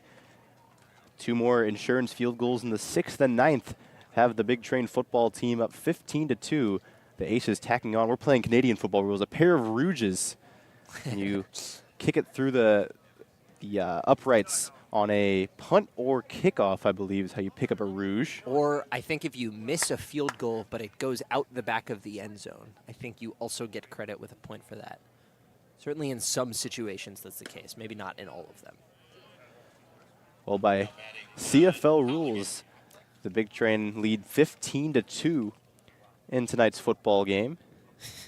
And by baseball rules, they also lead 15-2. Picked up 13 hits against 6 for Alexandria. That pitch is low from Trevor Orth to the 9-hole hitter John Colligan, who's had himself a very nice day and a down day for the Aces as a whole. Colligan, a double, a single, a walk, a run scored, a couple of stolen bases. He's been on every time he's hit. I mean, he's been on every time he's stepped to the plate. Well, John Colligan will go to bed tonight thinking, well, it wasn't my fault. And it certainly wasn't. He's played well today. The 2-1 to him. Swing and a miss. Good work from Orth. Orth, with a clean inning here, will equal his scoreless innings and total innings pitch total from last season at 3.1. We'll have a bit more traffic in the meantime, but still has pitched well in both of his outings, at least so far. Struck out a batter last inning, walked a batter and hit a batter, but then retired Cooper Hums with a flyout to Peltier. He's down on the count to Colligan, who will reach for the 4th straight time on ball 4 up and in. I don't think he should be hitting in the 9th spot. The way he's swinging and taking pitches right now. John Colligan, the only hitter to have multiple hits in the day for his Aces. 2 of them were against the newly minted Bethesda ace, Drew Bellis, as well. Swing and a miss from the leadoff hitter, Huber. Yeah, double in the 3rd. Ended up stranded on second base, and then a single in the 5th to lead off the 5th. Stole a couple of bases, came around to score on the Gavin Miller RBI double. Swinging a fly ball to straightaway center field. Peltier lopes under it, and it's out number 1. Huber, that'll end his day at 1 for 3. He reached 3 times, a pretty productive day at the plate. The 2 of them and Hankerson in the 5 spot have been on 3 or more times. It's been the 2-3-4 in the lineup and the 6-7-8 in the lineup that have really struggled. Hout takes strike one. The runner is going. Colligan steals second base. The throw scoots into center field, but Peltier is Johnny on the spot with the backup. So Colligan stays at second base. Another stolen bag for him. And make that 3 on the evening for Colligan. There's a runner in scoring position for Alexandria with Noah Hout at the plate. He takes strike 2. He went down looking in his first at-bat today. Orth has thrown 18 strikes to 14 balls in his inning and a third. And he strikes out Hout for his second K of the day. A good pitch, just fastball up in the zone. Hout, a little late on it, couldn't get the bat head out in front in time. And the Big Train are 1 out away from securing a 3rd consecutive victory. Now batting, Gavin Miller.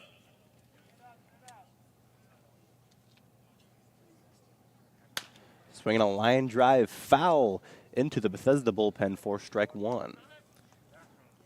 Miller, the only extra base hit outside of Colligan, drove in Colligan with that RBI double in the 5th. Cut the lead to 9-2, the only earned run that Drew Bellis allowed. And that one's fouled high and over the press box, out of play. 0-2 the count Orth has on Gavin Miller.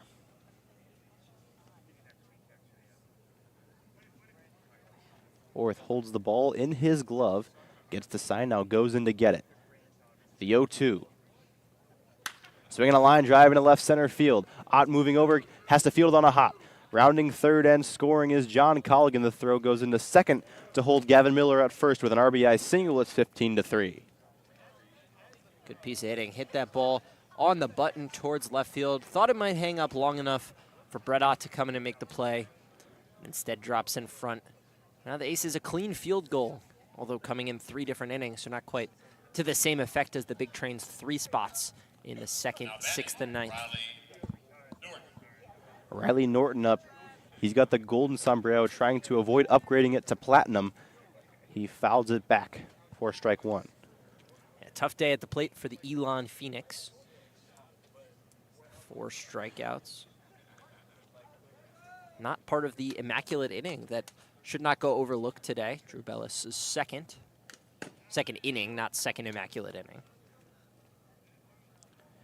Fouled back once again. Norton down to his final strike and the Alexandria Aces' final strike in this game. Orth comes set at the belt.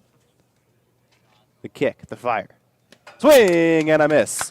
Blow the train horn, sound the whistle. Your Bethesda Big Train are now 4-3 and tied for first place in the North Division with a 15-3 win over the Alexandria Aces. At 15 runs on 13 hits. That is the 4th time in a row that they've scored in double digits, 5th time on the season. Big Train dominant on both sides of the ball. They score their most runs, allow their second most runs, allow their second fewest. And they go home for a homestand. Not to be overlooked, they're 4-3, and they've played 5 of their 7 games on the road. And Big Train last season much better at home than when they were traveling. So big 3-game homestand and a chance to jump out into first place. Yeah, and I'd argue this is their best performance of the year. I mean, Drew Bellis came out and gave a true Aces start. 5 innings, 12 Ks, 1 earned run. Then your bullpen works 4 very solid innings. Gladden and Orth giving up 1 run through 4. That's what you want out of the back end of your bullpen. And the offense, very impressive. I mean, yesterday, obviously 21 runs, but there's 12 walks issued by the other team, 6 errors committed by the Grays. This one, they just hit 13 hits on the day, a bunch of extra base knocks. Big Train just making it happen. Yeah, and on the pitching side, Drew Bellis, 12 Ks, league high for a single game, and moves him into the first place in the league in total strikeouts with 18. And then out of the pen, I mean, James Gladden wasn't always pretty. 3 walks across 2 innings, but no runs and no hits against the right-hander from Maryland. And then Trevor Orth, 2 innings of his own, sprinkled a couple walks and a couple hits, 1 run. The first he's allowed as a member of the Big Train across 2 years, but didn't end up mattering in the least as they won 15-3. A final review of the stats before we let you go on this lovely evening. In a game that took 3 hours and 20 minutes to complete, the Bethesda Big Train picked up 15 runs on 13 hits, committed 1 error. The Alexandria Aces, 3 runs on 7 hits, 2 miscues in the field. Drew Bellis is your winning pitcher. He's now 1-0. Connor Hutchinson takes the loss. He moves to 0-2. The Bethesda Big Train are now 4-3, tied with only atop the North Division, although the Silver Spring Tacoma Thunderbolts have just finished a game, or are about to finish a game with the DC Grays. If they hold on, they'll move to 4-2. But you'll see an excellent clash tomorrow at Shirley Povich Field between your Bethesda Big Train and the only crop listers. It's Decades Night. Be sure to come up and strut your stuff through time with the Bethesda Big Train. That game's first pitch will come at 7 p.m. Quincy and Eliev will be on the call for that one. We'll be excited to bring it to you on the Big Train Baseball Network. But for now, thank you so much for tuning in, and we'll see you next time.